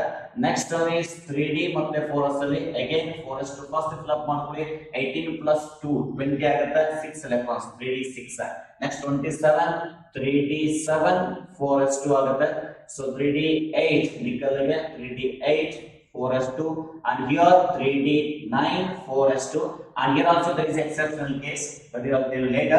And the zinc ಬಂದಾಗ 3D10 and 4s2. That is the general electronic configuration of each element in the 3D series. So there is the orbital structure ಬರೀತಾ ಹೋಗೋಣ. Orbital fill up ಮಾಡ್ತಾ ಹೋದ್ರೆ, so first argon, so ಹಂಗೆ ಇಟ್ಕೊಳ್ಳಿ. So argon that is 80. 3D orbitals ಎಷ್ಟಿರುತ್ತೆ? d orbitals 5 d orbitals ಇರುತ್ತೆ. 1 2 3 4 and 5. So 4s s orbital ಎಷ್ಟು ಬರುತ್ತೆ? 1 s orbital ಬರುತ್ತೆ. So s orbitals ಅಲ್ಲಿ 2 ಎಲೆಕ್ಟ್ರಾನ್ ಫಿಲ್ ಅಪ್ ಮಾಡ್ಕೊಳ್ಳಿ. So and 3D1 ಅಂತ ಹೇಳ್ತಾ ಇದೀವಿ. So 1 ಎಲೆಕ್ಟ್ರಾನ್ ಫಿಲ್ ಅಪ್ ಮಾಡ್ಕೊಳ್ಳಿ. So that is the configuration orbital ಅಲ್ಲಿ ಬರೀಬೇಕಾದ್ರೆ. So the ರೀತಿ ಆರ್ಗಾನ್ ನಮಗೆ ಕಾಮನ್ ಆಗಿರುತ್ತೆ. So that is 3D again 3D2. So 3D2 ಅಂದಾಗ so we have to fill up like this. So ಯಾಕೆ ಇದನ್ನೇ fill up ಮಾಡಬೇಕು? That is explained by Hund's law of maximum multiplicity. So Hund's law of maximum multiplicity ಅಲ್ಲಿ orbitals have the same energy. ಯಾವ orbitals energy same ಇರುತ್ತೋ subshell ಅಲ್ಲಿ, those orbitals are first singly occupied. First ಏನಾಗಬೇಕು? Single occupy ಆಗಬೇಕು, ಯಾಕೆಂದ್ರೆ they have the same energy. After that ಎಲ್ಲ single occupy ಆದ್ಮೇಲೆ pairing start ಆಗ್ತಾ ಹೋಗುತ್ತೆ. That is the rule is called as Hund's law of maximum multiplicity. That is the orbitals have the same energy. The electrons in the orbitals have same energy. They do not get paired up until the orbitals are singly occupied. So orbitals singly occupy ಆಗೋವರೆಗೂ same energy ಇರತಕ್ಕಂತ orbital ಸಿಂಗ್ಲಿ occupy ಆಗೋವರೆಗೂ ಯಾವುದೇ ಕಾರಣಕ್ಕೂ electrons ಏನಾಗೋದಿಲ್ಲ, peer up ಆಗೋದಿಲ್ಲ. So ಇಲ್ಲಿ ನಿಮಗೆ ಏನಾಗ್ತದೆ 4s2 as usual. So again the configuration, so the ready, so that is 1 2 3 d3. So and 4s2, so this is 4s2. So the ready ಇಲ್ಲಿ ಬಂದಾಗ 5 d orbitals ಅನ್ನು ತಗೊಳ್ಳಿ. So electron 1 2 3 4 3d4 ಬರೀತಾ ಇದೀವಿ. There is exceptional case ಹೇಳ್ತೀನಿ ಅದನ್ನ. Again 5s2, so again d orbitals 5 electrons and 4s2, again 6. So 1 2 3 4 5. So these are the 5 electrons. 3d6 ಇದೆ. ಈಗ ನೋಡಿ ಎಲ್ಲ ಸಿಂಪ್ಲಿ ಆಕ್ಯುಪೈ ಆಗಿದೆ. Then the pairing takes place. 3d6 and this is 4s2. And 3d7 ಅಂತ ಬರ್ತಿದೆ. That is for cobalt. 1 2 3 4 5 and 6 and 7. So that is the electrons. 7 electrons in d orbitals and 4s2. Again 3d8. That is for nickel. 1 8 electrons. 3d8 electrons ಬರಬೇಕು. Next 4s2 electrons. Next one is copper. That is having the configuration 1 2 3 4 5 9 electrons. So right 9, and this is 4s2. And the last one is the zinc. So zinc. So here zinc 10 electrons, total completely filled electron orbitals, and this is 4s2. So that's about the configuration and orbital configuration for the 3D series elements. So here there is one of the important exceptional case in the case of chromium and copper. This is a very important. Chromium and copper only. Chromium and one more is copper. So that is there are the exceptional electronic configurations. So then I get a configuration 3d4 4s2 ಅಂತ ಇದೆ. So we know that. So already we know that in the case of first PUC structure of atom completely filled and off filled. Exactly half field ಮತ್ತೆ completely field. ಈಗ for example P orbitals ಅಂತ ಬಂದಾಗ, so the case of P orbitals ಎಷ್ಟು ಬರುತ್ತೆ, maximum electrons ನಿಮಗೆ ಎಷ್ಟು ಬರುತ್ತೆ, 6 ಬರಬೇಕು, p6 ಅಂತ ಬರುತ್ತೆ. ಸೊ ಅದು ಎಷ್ಟು ಆರ್ಬಿಟಲ್ಸ್ ಇರುತ್ತೆ, 3 ಆರ್ಬಿಟಲ್ ಇರುತ್ತೆ. ಸೊ 3 ಆರ್ಬಿಟಲ್ ಏನಾಗಬೇಕು, ಕಂಪ್ಲೀಟ್ಲಿ ಫೀಲ್ಡ್ ಅಂತ ಹೇಳ್ತೀವಿ. ಈ ತರ ಕಂಪ್ಲೀಟ್ಲಿ ಫೀಲ್ಡ್ ಇರಬೇಕು, ಇಲ್ಲ ಅಂದ್ರೆ complete exactly half filled. Exactly half filled ಅಂದ್ರೆ 3 ಎಲೆಕ್ಟ್ರಾನ್ಸ್ ಫ್ಲಪ್ ಆಗಿರುತ್ತೆ. ಸೊ ಈ ತರ ಕಂಪ್ಲೀಟ್ಲಿ ಫೀಲ್ಡ್ ಅಥವಾ ಎಕ್ಸಾಕ್ಟ್ಲಿ ಆಫ್ ಫೀಲ್ಡ್ ಇದ್ದಾಗ ದಟ್ ಎಲಿಮೆಂಟ್ ಇರುತ್ತೆ ಎಕ್ಸ್ಟ್ರಾ ಸ್ಟೆಬಿಲಿಟಿ. ಆ ಕಾನ್ಫಿಗರೇಷನ್ ಅಂತ ಇರುತ್ತೆ due to extra stable configuration ಅಂತ ಕರೀತೀವಿ. ಸೊ ಎಕ್ಸ್ಟ್ರಾ ಸ್ಟೇಬಲ್ ಕಾನ್ಫಿಗರೇಷನ್ ಏನೋ ಚಾನ್ಸಸ್ ಇದೆ, ಯಾಕೆಂದ್ರೆ ಈ 3D ಮತ್ತೆ 4s ಅಥವಾ n-1d and ns ಅಂತ ಏನಿರುತ್ತೆ ಜನರಲ್ ಆಗಿ, there is a little energy gap between the n-1d orbital and ns orbital. Little energy gap ಇದೆ ಅಂತಂದಾಗ ಅದ್ರ ಜೊತೆಗೆ ಸೊ 3d 4 ಇದೆ, 4s2 ಇದೆ. So just by taking one electron from the 4s it gets the 3d5. 3d5 is nothing but exactly off field. So 5d orbitals ಅಂದಾಗ observe ಮಾಡಿ, 5d orbitals ಅಲ್ಲಿ maximum electrons 10 flap ಆಗುತ್ತೆ, that is completely filled. Completely filled ಇತ್ತು ಅಂದ್ರೆ that is a stable, and of course completely that is exactly off field ಇತ್ತು ಅಂತ. ಈಗ d10 ಅಲ್ಲಿ exactly off field ಅಂದ್ರೆ d5 configuration ಬರ್ತಾ ಇದೆ ಅಂದ್ರೆ definitely that is also having the extra stability. So because of the extra stability of d5 configuration, ಈಗ 4s2 ಇರತಕ್ಕಂಥದ್ದು ಏನಾಗುತ್ತೆ ಅಂದ್ರೆ that is become 4s1 and this is become 3d5. ಯಾಕೆ ಇದಾಗುತ್ತೆ ಅಂದ್ರೆ just by taking one electron from the 4s ಇರ್ತಕ್ಕಂಥ electron ಇಲ್ಲಿ ಬಂದಾಗ that acquires the stable configuration, that is exactly off field. Due to extra stability of d5 configuration, the chromium configuration changes from 4s3d4 4s2 to 4s3d5 4s1. This is a very very important chromium configuration. Similarly in the case of copper, so it has the configuration 3d9 4s2. So again just by taking one electron from 4s, this has become 3d10. So 3d10 andaga that is a completely filled. So completely filled orbitals nothing but there is extra stability. So because of the extra stability of d10 configuration, the copper electronic configuration changes. Just in the 3d9 4s2 ಏನಾಗುತ್ತೆ, 3d10 4s1 ಆಗುತ್ತೆ. This is very very important. So ಇದು ಸಹ change ಮಾಡಿದ್ರೆ, so 3d10 4s1 that is one electron. ಇಲ್ಲಿ ಬಂದಾಗ 3d5 4s1 that is 3d5 and 4s1. This is very very important.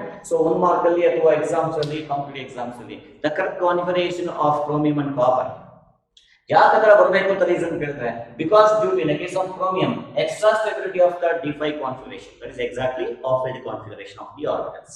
So in the case of copper exactly ಏನಂತ ಹೇಳ್ತೀವಿ, due to extra stability of a completely filled d10 configuration, that is completely filled d orbitals. Because of the extra stability of d5 and d10 configuration, the copper and chromium have the exceptional electronic configuration. This is a very very important, especially 3d series ಅಲ್ಲಿ.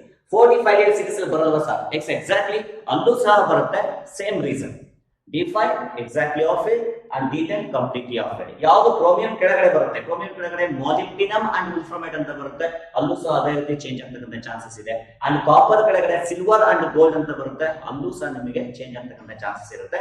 But anyways changes ಏನಕ್ಕೆ ಅಂತ ಗೊತ್ತಿರಲಿ. So chromium ಅಲ್ಲಿ due to extra stability of exactly off field d5 configuration. In case of copper due to the extra stability of completely filled d10 configuration. So that's about the electronic configuration, atomic number, name and electronic configuration and orbital configuration. This is a very very very important. You should learn from scandium to zinc. Atomic number ಸಮೇತ correct ಆಗಿ ಗೊತ್ತಿರಬೇಕು, configurations correct ಆಗಿ ಗೊತ್ತಿರಬೇಕು. Without knowing the configuration, most of the properties, magnetic property ಕಲಿಯಕ್ಕಾಗಲ್ಲ, catalytic property, what is that, calculation of magnetic property ಅಥವಾ magnetic moment, color exhibit ಆಗುತ್ತಾ ions ಅಲ್ಲಿ, ಅದನ್ನ ಕಲಿಯಕ್ಕಾಗಲ್ಲ. Totally ನಿಮಗೆ ಈ ಕಾನ್ಫಿಗರೇಷನ್ ಪಕ್ಕಾ ಗೊತ್ತಿರಬೇಕು. ಯಾಕೆಂದ್ರೆ ಕೋರ್ಡಿನೇಷನ್ ಕಾಂಪೌಂಡ್ಸ್ ಅಲ್ಲಿ ತುಂಬಾ ಯೂಸ್ ಮಾಡ್ತೀನಿ, ಯಾಕೆಂದ್ರೆ ಕೋರ್ಡಿನೇಷನ್ ಕಾಂಪೌಂಡ್ಸ್ ಫಾರ್ಮೇಷನ್ ಮಾಡಿದ್ರೆ ಡಿ ಬ್ಲಾಕ್ ಎಲಿಮೆಂಟ್ಸ್ ಆಗಿರೋದ್ರಿಂದ you should know the configuration of all the 3d series elements. ಯಾವ ಸೀರೀಸ್ ಅಲ್ಲಿ ಎಷ್ಟು ನಿಮಗೆ ಅಟಾಮಿಕ್ ನಂಬರ್, ಅಟಾಮಿಕ್ ಮತ್ತೆ ಸಿಂಬಲ್ಸ್ ಸಮೇತ ಗೊತ್ತಿರಬೇಕು, and also configuration. So at the same time, so how to write the electronic configuration for the ions? ಅಂದ್ರೆ D block element ಅಲ್ಲಿ ionic configuration ಬರೀಬೇಕಾದ್ರೆ ಯಾವ ರೀತಿ ಬರೀಬೇಕು ಸರ್? ಸೊ ಇದ್ರ ಜೊತೆ ನಾನು ಇನ್ನೊಂದು ಹೇಳಿದ್ದೆ ನಿಮಗೆ, D block elements are also called as a transition elements ಅಂತ ಹೇಳಿದ್ದೆ. So what is the reason ಒಂದು ಡಿ ಬ್ಲಾಕ್ ಎಲಿಮೆಂಟ್ ಅನ್ನ ಟ್ರಾನ್ಸಿಷನ್ ಎಲಿಮೆಂಟ್ ಅಂತ ಕರಿಬೇಕು ಅಂತಂದ್ರೆ, that should be contain partially filled d orbitals in its elemental state or in its significant oxidation state ಅಂತ ಹೇಳಿದ್ದೆ. But ಕೆಲವೊಂದು ಎಲಿಮೆಂಟ್ ನಿಮಗೆ ನಾನ್ ಟ್ರಾನ್ಸಿಷನ್ ಎಲಿಮೆಂಟ್ ಅಂತ ಆಗುತ್ತೆ. ಅಂದ್ರೆ ಯಾಕೆ? ಸೊ ನಾನ್ ಟ್ರಾನ್ಸಿಷನ್ ಎಲಿಮೆಂಟ್ ಗೆ best example in 3d series ಇದ್ರೆ that is zinc. So very important. Name one non-transition element. Give an example for non-transition element ಅಂತ ಹೇಳಿದ್ರೆ the best example is zinc. So ಹೇಗೆ ಹೇಳ್ತೀರಾ sir? ನಾನು already ಹೇಳಿದೆ ನಿಮಗೆ ಅದು ಡಿ ಬ್ಲಾಕ್ ಎಲಿಮೆಂಟ್. ಯಾಕಂದ್ರೆ ಲಾಸ್ಟ್ ಎಲೆಕ್ಟ್ರಾನ್ ಎಂಟ್ರಿ ಆಗ್ತಿದೆ ಅಲ್ಲಿಗೆ 3d ಆರ್ಬಿಟಲ್ಗೆ. That's why it is belongs to d block elements. And why it is not called as transition element? What is the condition? ಒಂದು D block element ಅನ್ನ transition element ಅಂತ ಹೇಳಬೇಕು ಅಂತಂದ್ರೆ so condition ಏನು ಹೇಳಿದ್ರೆ so D1 to 9 partially filled d orbitals ಇರಬೇಕು ಅಂತ ಹೇಳಿದೆ. ಅದು ಎಲಿಮೆಂಟಲ್ ಸ್ಟೇಟ್ ಅಲ್ಲಿ ಇರಬಹುದು ಅಥವಾ ಅದು oxidation state significant oxidation state ಅಲ್ಲಾದ್ರೂ ನಿಮಗೆ ಪಾರ್ಷಿಯಲಿ ಫಿಲ್ಡ್ ಡಿ ಕಾನ್ಫಿಗರೇಷನ್ ಬರಬೇಕು ಅಂತ ಹೇಳಿದೆ. ಈಗ ಇಲ್ಲಿ ಜಿಂಕ್ ಅನ್ನ ತಗೊಂಡಾಗ what is the configuration? That is argon 3d10 4s2 ಅಂತ ಹೇಳಿದೆ. So write the elemental condition. Elemental state ಅಲ್ಲಿ ನೋಡಿದಾಗ ಇದಕ್ಕೆ ಯಾವುದೇ ಅಯಾನಿಕ್ ಸ್ಟೇಟ್ ಇಲ್ಲ, ಏನು ಆಕ್ಸಿಡೇಷನ್ ಸ್ಟೇಟ್ ಬರ್ತಿಲ್ಲ. ಸೊ ಎಲಿಮೆಂಟಲ್ ಸ್ಟೇಟ್ ಅಲ್ಲಿ ನೋಡಿದಾಗ so there is a completely filled D orbital. So ಅಂದ್ರೆ ಕಂಪ್ಲೀಟ್ಲಿ ಫಿಲ್ಡ್ ಡಿ ಆರ್ಬಿಟಲ್ ಇದೆ ಅಂದ ಮೇಲೆ ನಾವು ಹೇಳಿರೋ ಕಂಡೀಷನ್ ಏನು? ಪಾರ್ಷಿಯಲಿ ಫಿಲ್ಡ್ ಇರಬೇಕು, D1 to 9 ಇರಬೇಕು. ಬಟ್ ಜಿಂಕ್ ಅಲ್ಲಿ ಏನಾಗಿದೆ ಅಂದ್ರೆ ಕಂಪ್ಲೀಟ್ಲಿ ಫಿಲ್ಡ್ ಕಾನ್ಫಿಗರೇಷನ್ ಇದೆ, D10 ಕಾನ್ಫಿಗರೇಷನ್ ಇರೋದ್ರಿಂದ so zinc is not consider as a transition element and hence that is called as non transition element. Zinc ಏನಂತ ಕರಿತೀವಿ? Non transition element. Of course this is a d block element but not a transition element. Condition satisfy ಆಗ್ತಿಲ್ಲ sir. ಇನ್ನೊಂದೇನ ಹೇಳಿದ್ರಲ್ಲ, elemental state ಅಲ್ಲಿ ಆದ್ಮೇಲೆ significant oxidation state ಅಲ್ಲಿ ಬರ್ಬೋದಲ್ವಾ? Significant oxidation state ಅಲ್ಲಿ ಬರಬೇಕು ಅಂದ್ರೆ ಜಿಂಕ್ ಗೆ significant oxidation state +2. 2 electron loss ಮಾಡತಕ್ಕಂತ ಕೆಪಾಸಿಟಿ ಇದೆ. ಸೊ ಲಾಸ್ ಮಾಡ್ಕೊಂಡ ಎಲೆಕ್ಟ್ರಾನ್ ಎಲ್ಲಿಂದ ಲಾಸ್ ಆಗಬೇಕು sir? And very important thing is in the case of d block elements while in the ionization ಅಂದ್ರೆ removal of electron ನ remove ಮಾಡಬೇಕಾದ್ರೆ we have to lose the electron first from 4s ಇಂದನೇ loss ಮಾಡಬೇಕು ಹೊರತು 3d ಇಂದ ಅಲ್ಲ. So fill up ಆಗೋದು 4s ಆಗುತ್ತೆ, ಆಮೇಲೆ 3d ಫಿಲ್ ಅಪ್ ಆಗುತ್ತೆ. But outermost shell is 4. Principal quantum number 4 ಅಂದ್ರೆ KLMN. n shell is the outermost shell ಆಗಿರೋದ್ರಿಂದ that is far away from the nucleus, therefore we have to remove the outermost electrons first. Fill up ಆಗಬೇಕಾದ್ರೆ energy ಆಗಬೇಕು, but remove ಆಗಬೇಕಾದ್ರೆ outermost shell remove ಆಗಬೇಕು. So 4s ಇಂದನೇ first electron ಅನ್ನು loss ಮಾಡಬೇಕಾಗುತ್ತೆ. So ಹಾಗಾದ್ರೆ zinc ಗೆ significant oxidation state ಅಂತ ಹೇಳ್ತಾ ಇದೀನಿ, +2 ಅಂತ ಹೇಳ್ತಾ ಇದೀನಿ. ಒಂದು right electronic configuration for zinc +2. Zinc +2 configuration ಬರೀತೀರಿ ಅಂತಂದ್ರೆ ಯಾವ ರೀತಿ ಬರೀತೀರಾ? ಸೊ ಜಿಂಕ್ ಗೆ ಆರ್ಗಾನ್ 18 3d10 4s2 ಅಂತ ಬರೀತಾ ಇದೀವಿ. ಜಿಂಕ್ +2 ಅಂದ್ರೆ we have to lose the 2 electrons. Zinc ಅಲ್ಲಿ 2 electron ಲಾಸ್ ಆಗಬೇಕು. ಲಾಸ್ ಆಗಬೇಕಾದ್ರೆ ಎಲ್ಲಿಂದ ತೆಗಿಬೇಕು? During ionisation in the block elements we have to remove the electron from the 4s. So 4s ಇಂದ ಎಲೆಕ್ಟ್ರಾನ್ ರಿಮೂವ್ ಆಗುತ್ತೆ, that is become 4s0. So ಅವಾಗ ಉಳ್ಕೊಂಡಂತ ಕಾನ್ಫಿಗರೇಷನ್ ಏನಾಗುತ್ತೆ? So configuration is argon 18 3d10 ಉಳ್ಕೊಳ್ಳುತ್ತೆ. Again, please remember in the significant oxidation state of zinc that has the configuration of completely filled. Again, there is a completely filled d orbitals again in the significant oxidation state. Elemental state ಅಲ್ಲಿ ನೋಡಿದಾಗಲೂ ಅಷ್ಟೇ ಇದೆ, significant oxidation state ಅಲ್ಲಿ check ಮಾಡಿದಾಗಲೂ completely filled ಇದೆ. Therefore, zinc is considered as a non-transition element but not a transition element. But one thing you have to remember, zinc is a d black element. Any d black element is said to be a transition element. What is the condition? That should be contains a partially filled d orbitals in its elemental state or in the significant oxidation state. ಎರಡನ್ನೂ check ಮಾಡಿದಾಗ ನಿಮಗೆ zinc ಅಲ್ಲಿ ಏನಾಗ್ತಾ ಇದೆ? D10 completely filled ಇದೆ. So ಅದರಿಂದ ಅದನ್ನ transition element ಅಂತ ಕರೆಯೋ ಹಾಗಿಲ್ಲ. That is considered as A non transition element. Sir ಹಾಗಾದ್ರೆ ಕಾಪರ್ ಮತ್ತೆ ಯಾವ ರೀತಿ ಆಗುತ್ತೆ? ಸರ್ zinc ಕೆಳಗಡೆ ಬೇರೆ ಎಲಿಮೆಂಟ್ಸ್ ಇದೆ ಅಂತ ಹೇಳಿದೆ. ಸೊ ಜಿಂಕ್ ಕೆಳಗಡೆ ನಿಮಗೆ 4d ಮತ್ತೆ 5d ಸೀರೀಸ್ ಎಲಿಮೆಂಟ್ಸ್ ನ ಅಬ್ಸರ್ವ್ ಮಾಡಿ. ಜಿಂಕ್ ಕೆಳಗಡೆ ಕ್ಯಾಡ್ಮಿಯಂ ಅಂಡ್ ಮರ್ಕ್ಯುರಿ ಅಂತ ಇದೆ. ಜಿಂಕ್ ಅದ್ರ ಕೆಳಗಡೆ ಕ್ಯಾಡ್ಮಿಯಂ ಇದೆ. ನೆಕ್ಸ್ಟ್ ಅಲ್ಲಿ ಏನ್ ಬರ್ತಾ ಇದೆ? ಕ್ರೋಮಿಯಂ ಅಂತ, ಸಾರಿ ಕ್ಯಾಡ್ಮಿಯಂ ಅಂಡ್ ಮರ್ಕ್ಯುರಿ ಅಂತ ಬರ್ತಾ ಇದೆ. ಸೊ ಅದು ಕಾನ್ಫಿಗರೇಷನ್ಸ್ ನ ಅಬ್ಸರ್ವ್ ಮಾಡಿ. Those cadmium and mercury also non transition elements. So ಯಾವ ರೀತಿ ಸರ್? ಸೊ ಕ್ಯಾಡ್ಮಿಯಂ ಬರ್ದಾಗ ನಿಮಗೆ ಕಾನ್ಫಿಗರೇಷನ್ ಏನಾಗುತ್ತೆ? ಜಿಂಕ್ ಬರ್ದಾಗ ಏನ್ ಸಿಕ್ಕಿದೆ? 3d10 4s2 ಅಂತ ಸಿಕ್ಕಿತ್ತು. ಕ್ಯಾಡ್ಮಿಯಂ ಬರ್ದಾಗ ಏನಾಗುತ್ತೆ? ದಟ್ ಈಸ್ 4d10 5s2 ಸಿಗುತ್ತೆ. ಮರ್ಕ್ಯುರಿ ಬರ್ದಾಗ ಏನ್ ಸಿಗುತ್ತೆ? 5d10 6s2 ಅಂತ ಸಿಗುತ್ತೆ. ಸೊ ಎಲ್ಲವೂ ಸಿಗ್ನಿಫಿಕೆಂಟ್ ಆಕ್ಸಿಡೇಷನ್ ಚೆಕ್ ಮಾಡ್ಕೊಳ್ಳಿ. ಎಲಿಮೆಂಟಲ್ ಸ್ಟೇಟ್ ಅಲ್ಲಿ ಚೆಕ್ ಮಾಡಿದ್ರು D10 ಕಾನ್ಫಿಗರೇಷನ್ ಸಿಗ್ತಾ ಹೋಗುತ್ತೆ. ಸಿಗ್ನಿಫಿಕೆಂಟ್ ಆಕ್ಸಿಡೇಷನ್ ಸ್ಟೇಟ್ ಇಸ್ +2 ನ ರಿಮೂವ್ ಮಾಡ್ತಾ ಹೋದಾಗ 4s2 ರಿಮೂವ್ ಆಗ್ತಾ ಹೋಗುತ್ತೆ, 5s2 ರಿಮೂವ್ ಆಗುತ್ತೆ, 6s2 ರಿಮೂವ್ ಆಗುತ್ತೆ. Again there is a D10 configuration completely filled. So that a very important thing is all the zinc, cadmium, mercury are considered as a non-transition elements. Very important for one mark for the competitive exams only. among the following group of elements, which group of elements consists of non-transition elements ಅಂತ ಕೇಳ್ತಾರೆ competitive exams. So you have to identify that is zinc and cadmium and mercury.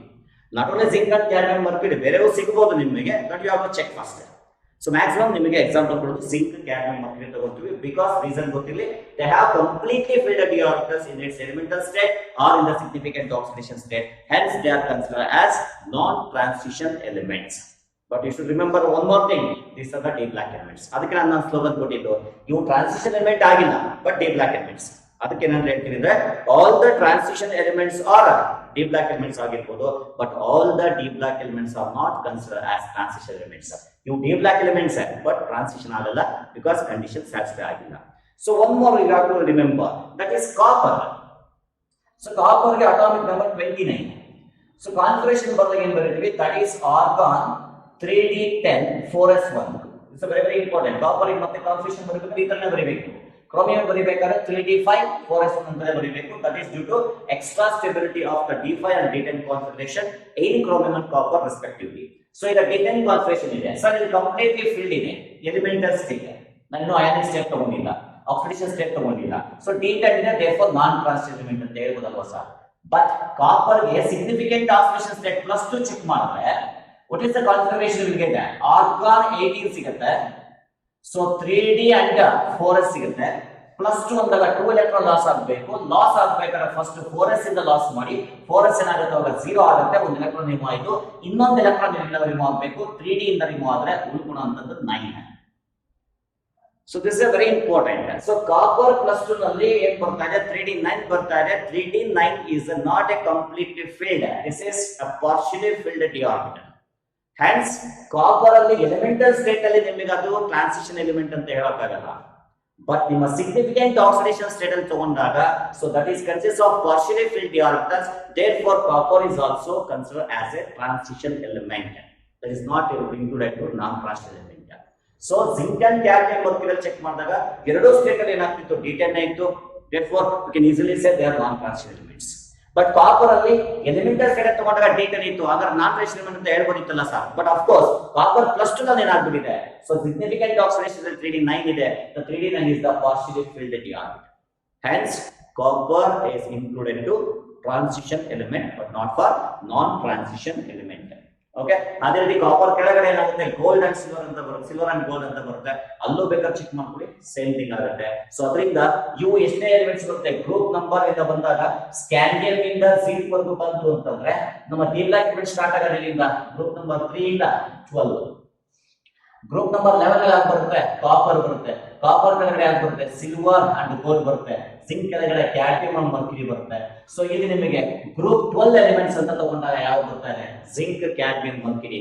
Group 12 elements are exactly non transition elements. ಅಂದ್ರೆ group 11 elements ಯಾವ sir, copper, silver, gold. ಇವಾಗ exceptional configuration ಇರುತ್ತೆ, exceptional configuration ಬಂದಾಗ ನಿಮಗೆ d10 configuration ಬರುತ್ತೆ, ಯಾವ state ಅಲ್ಲಿ, elemental state ಅಲ್ಲಿ. ಬಟ್ ಸಿಗ್ನಿಫಿಕೆಂಟ್ ಆಕ್ಸಿಡೇಷನ್ ಸ್ಟೇಟ್ ಅಲ್ಲಿ they have the configuration of d9. d9 is nothing but a partially filled d orbital. Hence group 11 elements in ಬರುತ್ತೆ, they are considered as a transition element. They are considered as transition elements but not as a non-transition elements. ಇವೇನಾಗುತ್ತೆ, transition elements ಆಗುತ್ತೆ, ಇವನ್ನೆಂತ ಕರಿತೀವಿ, non transition elements ಅಂತ ಕರಿತೀವಿ. ಒಂಥರ typical case ಅಷ್ಟೇ ಇದು. ಸೊ ಯಾಕೆಂದ್ರೆ ನಿಮಗೆ ಅದಕ್ಕೆ ಹೇಳೋದು, ಕರೆಕ್ಟ್ ಕಂಡೀಷನ್ ಗೊತ್ತಿರಲಿ, partially filled orbital in element state or significant oxidation state, ಎರಡರಲ್ಲಿ ಯಾವ್ದ್ರಲ್ಲಾರು ಒಂದಲ್ಲಾರು ಪಾರ್ಷಿಯಲಿ ಫಿಲ್ಡ್ ಆರ್ಬಿಟಲ್ಸ್ ಕೊಡಬೇಕು. So that's about the transition and non transition element concept. ನಾನು ಅದಕ್ಕೆ ಹಾಗೆ ಹೇಳಿದೆ ನಿಮಗೆ. ಸೊ ಡಿ ಬ್ಲಾಕ್ ಎಲಿಮೆಂಟ್ಸ್ ಅಂತ ತಗೊಂಡಾಗ ಅವು ಟ್ರಾನ್ಸಿಷನ್ ಎಲಿಮೆಂಟ್ ಅಂತ ಹೇಳಬೇಕು ಅಂದ್ರೆ ಕಂಡೀಷನ್ ಸ್ಯಾಟಿಸ್ಫೈ ಆಗಬೇಕು, that should be contains partially filled d orbitals. Okay, so exceptional configuration ನೆನಪಿರ್ಲಿ ಕ್ರೋಮಿಯಂ ಅಂಡ್ ಕಾಪರ್ ಬಗ್ಗೆ. ಮತ್ತೆ ಯಾಕೆ ಗ್ರೂಪ್ 11 ಎಲಿಮೆಂಟ್ಸ್ ಅಲ್ಲಿ ನಾವು ಟ್ರಾನ್ಸಿಷನ್ ಎಲಿಮೆಂಟ್ಸ್ ಅಂತ ಕರಿತೀವಿ, ಗ್ರೂಪ್ 12 ಅನ್ನ ಯಾಕೆ ನಾನ್ ಟ್ರಾನ್ಸಿಷನ್ ಎಲಿಮೆಂಟ್ಸ್ ಅಂತ ಕರಿತೀವಿ, that you have to know concept. So ಅದರಲ್ಲಿ 1 ಮಾರ್ಕ್ ಅಲ್ಲಿ ಆದ್ರೂ ಕೇಳಬಹುದು, ಇಲ್ಲ ಕಾಂಪಿಟೇಟಿವ್ ಎಕ್ಸಾಮ್ಸ್ ಅಲ್ಲಿ ಕೇಳಬಹುದು. ಸೊ ಅಂಡ್ ಆಲ್ಸೋ 1 ಮಾರ್ಕ್ ಅಲ್ಲಿ ಅಥವಾ 2 ಮಾರ್ಕ್ ನಿಮ್ಮ ಕಾಂಪಿಟೇಟಿವ್ ಎಕ್ಸಾಮ್ಸ್ ಅಲ್ಲಿ calculate the number of unpaid electrons ಅಂತ ಬೇಕಾದ್ರೆ ಕೇಳ್ತಾರೆ. ಸೊ ಅನ್ಪೇಯ್ಡ್ ಎಲೆಕ್ಟ್ರಾನ್ಸ್ ನ ಕ್ಯಾಲ್ಕುಲೇಟ್ ಮಾಡಿ, ಎಷ್ಟಿದೆ ಅಂತ ಕ್ಯಾಲ್ಕುಲೇಟ್ ಮಾಡಿ. ಸೊ ಕಾನ್ಫಿಗರೇಷನ್ ಬಂದು ಕ್ಯಾಲ್ಕುಲೇಟ್ ಮಾಡಬೇಕಾಗುತ್ತೆ. ಫಾರ್ ಎಕ್ಸಾಂಪಲ್ Fe+3 ಅಂತ ಇದೆ, ಅದೇ ರೀತಿ ವೆರಿಡಿಯಂ +4 ಅಂತ ತಗೊಂತಾರೆ. ಸೊ ಅದಕ್ಕೆ ವೆರಿಡಿಯಂ +2 ಅಂತ ತಗೊಳ್ಳಿ. ಸೊ ಅದೇ ರೀತಿ ಇನ್ನೊಂದು ತಗೋಣ, ಫಾರ್ ಎಕ್ಸಾಂಪಲ್ ನಿಕಲ್ +2 ಅಂತ ತಗೋಣ. ಅದೇ ರೀತಿ ಕೋಬಾಲ್ಟ್ +3 ಅಂತ ತಗೊಳ್ಳಿ. Calculate the number of unpaid electrons. ಎಷ್ಟು ಬರುತ್ತೆ ಅಂದ್ರೆ ಕ್ಯಾಲ್ಕುಲೇಟ್ ಮಾಡಿ ಎಷ್ಟು ಬರುತ್ತೆ ಅಂತ ಹೇಳೋಣ. ಸೊ ಅದು Fe ಗೆ ಅಟಾಮಿಕ್ ನಂಬರ್ 26. 26 ಅಂದಾಗ ಕಾನ್ಫಿಗರೇಷನ್ ಬರುತ್ತೆ ಆರ್ಗಾನ್ 3d6 4s2 ಬರುತ್ತೆ. Argon 3d6 4s2 this is for iron. Iron plus 3 ಅಂತ ಅಂದಾಗ ನಿಮಗೆ ಏನು ಬರುತ್ತೆ ಅಂದ್ರೆ 3 ಎಲೆಕ್ಟ್ರಾನ್ ನೀವು ಮಾಡಬೇಕು. During the remove of electron ನಾವು ಎಲ್ಲಿಂದ ರಿಮೂವ್ ಮಾಡಬೇಕು ಅಂತ ಹೇಳಿದ್ರಿ 4s ಇಂದ ಫಸ್ಟ್ ರಿಮೂವ್ ಆಗಬೇಕು. ರಿಮೆಂಬರ್ 4s ಇಂದ ಫಸ್ಟ್ ರಿಮೂವ್ ಆಗಬೇಕು. 4s ಇಂದ ಆದ್ಮೇಲೆ 3d ಸ್ಟಾರ್ಟ್ ಮಾಡ್ಕೋಬೇಕು. 3 ಎಲೆಕ್ಟ್ರಾನ್ ಅಲ್ಲಿ ಫಸ್ಟ್ ಎಲೆಕ್ಟ್ರಾನ್ ಇಲ್ಲಿ ರಿಮೂವ್ ಮಾಡಿ ಇನ್ನು ರಿಮೈನಿಂಗ್ 1 ಎಲೆಕ್ಟ್ರಾನ್ ರಿಮೂವ್ ಆಗುತ್ತೆ. ಸೊ therefore argon 3d5 ಅಂತ. That is the configuration for Fe plus 3. ಈಗ ಅದಕ್ಕೆ ಕಾನ್ಫಿಗರೇಷನ್ಸ್ ಬರೀತಾ ಇದ್ದೀನಿ ಆರ್ಬಿಟಲ್ ಅಲ್ಲಿ ಬರೀತಾ ಇರಬೇಕಾದ್ರೆ d5 ಅಂತ ಇದೆ. ಸೊ ಅಲ್ಲಿಗೆ 1 and 2 3 4 5. How many unpaired electrons? ಇವೆಲ್ಲ unpaired ಆಗಿದೆ. ಪೇರ್ ಅಂತಂದ್ರೆ ಈ ತರ ಹೋಗಬೇಕು ನಿಮಗೆ. Unpaired ಅಂದ್ರೆ ಸಿಂಗಲ್ ಎಲೆಕ್ಟ್ರಾನ್ ಇರುತ್ತೆ. So totally how many unpaired electrons are there? 5 unpaired electrons are there. Similarly vanadium plus 2 ಅಂತ ಇದೆ. So first vanadium ಗೆ scandium, titanium, vanadium. Vanadium have the atomic number 23. So that is having the configuration argon 3d and 4s. That is 3d3 4s2 ಅಂತ ಬರುತ್ತೆ. Again vanadium plus 2 ಅಂದಾಗ we have to remove the electron from 4s first. ಎರಡು electron ನೀವು ಮಾಡ್ಕೊಂಡು ಉಳ್ಕೊಳ್ಳೋದು 3d3. So 3d3 ಅಂದಾಗ ನಿಮಗೆ observe ಮಾಡಿ. So that is 1 2 and 3. How many unpaired electrons are there? 3 unpaired electrons are there. Similarly in the case of nickel plus 2, nickel having the configuration ಏನು ಬರುತ್ತೆ 3d8 4s2. argon 3d8 4s2. So 3d8 4s2 ನ nickel plus 2 ಅಂದಾಗ 2 electrons remove ಮಾಡ್ಕೊಳ್ಳಿ. ಉಳ್ಕೊಳ್ಳೋಂತದ್ದು 3d8 5d orbitals ನ ಬರ್ಕೊಳ್ಳಿ. So 5d orbitals ಬರೀಬೇಕಾದ್ರೆ 1 2 3 4 and 5 and 8 electrons ಅಂತ ಇಲ್ಲಿ ಮತ್ತೆ ಫೈಲ್ ಅಪ್ ಮಾಡ್ತಾ ಹೋಗಿ. That are 8 electrons. So there are 8 electrons and remaining electrons observe ಮಾಡಿ. So there are 2 unpaired electrons are there. So number of unpaired electrons ನ ಬರೀಬೇಕಾದ್ರೆ be careful. So the dd8 ಅಂತ ಬರ್ಕೊಂಡು ಇಲ್ಲೇ ನೀವು ಕ್ಯಾಲ್ಕುಲೇಟ್ ಮಾಡಕ್ಕೆ ಹೋಗ್ಬೇಡಿ. ಇದರ ಕಾನ್ಫಿಗರೇಷನ್ ನ ಬರೆದ್ರೆ ನಿಮಗೆ ಈಸಿಯಾಗಿ ನಂಬರ್ ಆಫ್ unpaired electrons ಗೊತ್ತಾಗುತ್ತೆ. ಅದೇ ರೀತಿ cobalt plus 3 ಚೆಕ್ ಮಾಡಿ. So cobalt has the atomic number 27 and the configuration 3d7 4s2. So plus 3 ಅಂತ ಇದೆ. 3 ಎಲೆಕ್ಟ್ರಾನ್ ನೀವು ಮಾಡಬೇಕಾದ್ರೆ 4s ಇಂದ 2 ಎಲೆಕ್ಟ್ರಾನ್ ರಿಮೂವ್ ಮಾಡಿ ಇನ್ನು 1 ಎಲೆಕ್ಟ್ರಾನ್ ಇಂದ ಹೋಗಬೇಕು 3d7 ಇಂದ. ಅದಕ್ಕೆ ಉಳ್ಕೊಂತಕ್ಕಂತ ಕಾನ್ಫಿಗರೇಷನ್ 3d6 ಉಳ್ಕೊಳ್ಳುತ್ತೆ. ಸೊ 3d6 ಅಂದಾಗ 5d ಆರ್ಬಿಟಲ್ಸ್ ಫಿಲ್ ಅಪ್ ಮಾಡ್ಕೊಳ್ಳಿ. 1 2 3 4 and 5 6 electrons ಇಲ್ಲಿ ಹೋಗುತ್ತೆ. So remaining number of unpaired electrons ಎಷ್ಟು ನೋಡ್ಕೊಳ್ಳಿ. There are 4 unpaired electrons are present in the cobalt state. So like that ಅದೇ ರೀತಿ zinc plus 2 ಚೆಕ್ ಮಾಡಿ ನೋಡ್ಕೊಳ್ಳಿ. So zinc plus 2 ಅಂತ ಚೆಕ್ ಮಾಡಿದಾಗ so what is the atomic number for zinc? So zinc atomic number that is 30. So configuration is argon 3d10 4s2. So the plus 2 ಅಂತ ತಗೊಂಡ್ರೆ zinc plus 2 ಅಂದಾಗ 2 electrons remove ಮಾಡ್ಕೊಳ್ಳಿ. ಉಳ್ಕೊಂಡಿದ್ದು 3d10 completely filled. So completely filled ಅಂದಾಗ ಏನಾಗುತ್ತೆ all the 5 orbitals are occupied by the electrons. ಎಲ್ಲ electrons fill ಆಗಿದೆ. Therefore number of electrons is 0. So there is scandium plus 3 ಅಂತ ತಗೊಳ್ಳಿ. Scandium have the atomic number 21 having the configuration 3d1 4s2. 3d1 4s2 that is argon. So ಇಲ್ಲಿ 3 electron ನೀವು ಮಾಡಬೇಕು. 4s ಇಂದ 2 electron ನೀವು ಮಾಡ್ತೀರಾ. 3d ಇಂದ 1 ಎಲೆಕ್ಟ್ರಾನ್ ನೀವು ಮಾಡ್ತೀರಾ. Totally ಉಳ್ಕೊಳ್ಳೋದು argon. 3d 0 ಆಗುತ್ತೆ. 4s 0 ಆಗುತ್ತೆ. Argon is nothing but a noble gas. It's completely filled and here also in the case of scandium plus 3 number of unpaired electrons are 0. So totally to predict the number of unpaired electrons just you know the configuration. Configuration ಬರೆಯಕ್ಕೆ ಬರಬೇಕು. So ಬರ್ಕೊಂಡಿದ್ದಾದ್ರೆ orbital ಅಲ್ಲಿ ಬರ್ಕೊಳ್ಳಿ. So ಅದರಲ್ಲಿ ಯಾವ single electrons ಇರುತ್ತೆ ಅಂತ consider as unpaired electrons. So that's about the calculation of unpaired electrons. So ನೀವು ಬೇಕಾದ್ರೆ ಬೇರೆ ಬೇರೆ element ionic state copper plus 2 copper plus ಅಥವಾ vanadium plus 5 iron plus 3 iron plus 2 cobalt plus 2 ಅಥವಾ ನಿಮಗೆ ಯಾವುದು ವೆನಡಿಯಂ ಟೈಟಾನಿಯಂ ಆಯ್ತು ವೆನಡಿಯಂ ಚೆಕ್ ಮಾಡಿ ಟೈಟಾನಿಯಂ ಪ್ಲಸ್ 4. ಸೊ ಈ ಡಿಫರೆಂಟ್ ಆಕ್ಸಿಡೇಷನ್ ಸ್ಟೇಟ್ ಅಲ್ಲಿ ನೀವು ನಂಬರ್ ಆಫ್ unpaired electrons ನ ಬೇಕಾದ್ರೆ ಕ್ಯಾಲ್ಕುಲೇಟ್ ಮಾಡಬಹುದು. ಇದು ಸಹ ಇಂಪಾರ್ಟೆಂಟ್ ನಿಮ್ಮ competitive exams simple question. 3 ion ಕೊಟ್ಟು number of unpaired electrons in the given ions is ಅಂತ ಹೇಳಿ ರೆಸ್ಪೆಕ್ಟಿವ್ಲಿ ಕೊಟ್ಬಿಡ್ತಾರೆ. ಸೊ ನಿಮಗೆ ಕಾನ್ಫಿಗರೇಷನ್ಸ್ ಪಕ್ಕಾ ಬರಬೇಕಾಗುತ್ತೆ. So and one more thing I want to tell that is in the case of d orbitals especially transition elements ಅಲ್ಲಿ ಏನ್ d orbitals ಇರುತ್ತೆ. So they are project outside ಅಥವಾ project to the periphery of the atom. So ಒಂದು atom ಅನ್ನು ತಗೊಂಡಾಗ so in the case of the atom different orbitals are there. S orbitals are there, p orbitals, d orbitals and f orbitals. In the case of transition elements ಅಂದಾಗ usually d orbitals ನ ತಗೊಂತೀವಿ. So one of the important thing about the d orbitals is in an atom of a transition element. So the atom ಅಂತ ತಗೊಂಡಾಗ, so in the case of atom there is a nucleus, the center.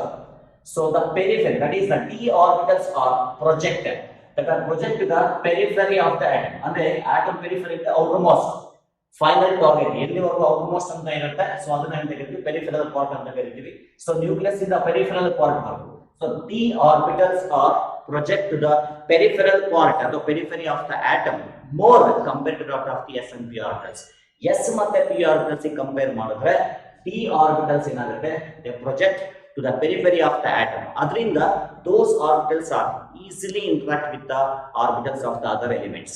So ಬೇರೆಯವ್ರ ಜೊತೆ ಅಥವಾ surrounding atoms ಏನಿರುತ್ತೆ molecule ಅಲ್ಲಿ, ಆ surrounding atoms ಜೊತೆ interact ಆಗೋದಕ್ಕೆ ಯಾಕೆ ಈಸಿ ಆಗುತ್ತೆ ಅಂದ್ರೆ, because d orbitals are project to the periphery of the atom more compared to that of the s and p orbitals. That's why they are easily influenced by the surrounding atoms.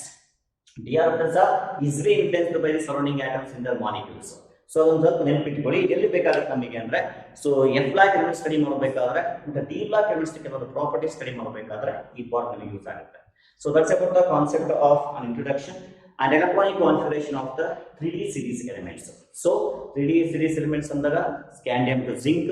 So elements complete name, atomic number, symbol and configuration that you know. But ionization ಮಾಡಬೇಕಾದ್ರೆ ಅಂದ್ರೆ electron remove ಮಾಡಬೇಕಾದ್ರೆ first 4s ಇಂದ remove ಮಾಡಿ ಆಮೇಲೆ 3D ಇಂದ remove ಮಾಡಬೇಕು. But fill up ಮಾಡಬೇಕಾದ್ರೆ according to ಆಫ್ಕೋ principle 4s first fill up ಆಗಿ 3D ನೆಕ್ಸ್ಟ್ ಫಿಲ್ ಅಪ್ ಮಾಡಬೇಕಾಗುತ್ತೆ d orbitals ಅನ್ನ. Exceptional configuration chromium and copper, ಅದೇನಕ್ಕೆ ಅಂತ ರೀಸನ್ ಗೊತ್ತಿಲ್ಲ. ಸೊ ಅದ್ರ ಜೊತೆಗೆ why the d block elements are called as non transition elements, so sorry transition elements, ಅದ್ರ ಜೊತೆಗೆ ನಾನ್ ಟ್ರಾನ್ಸಿಷನ್ ಎಲಿಮೆಂಟ್ಸ್ ಅಂತ ಯಾಕೆ ಕರೀತೀವಿ, ಅವಕ್ಕೆ ಯಾವ್ದು examples. So those are all the concept in this class. So in the next class I am going to discuss about some physical properties and variable oxidation state and ionization energy, atomic radii, all those properties that we are going to study in the next class. Thank you.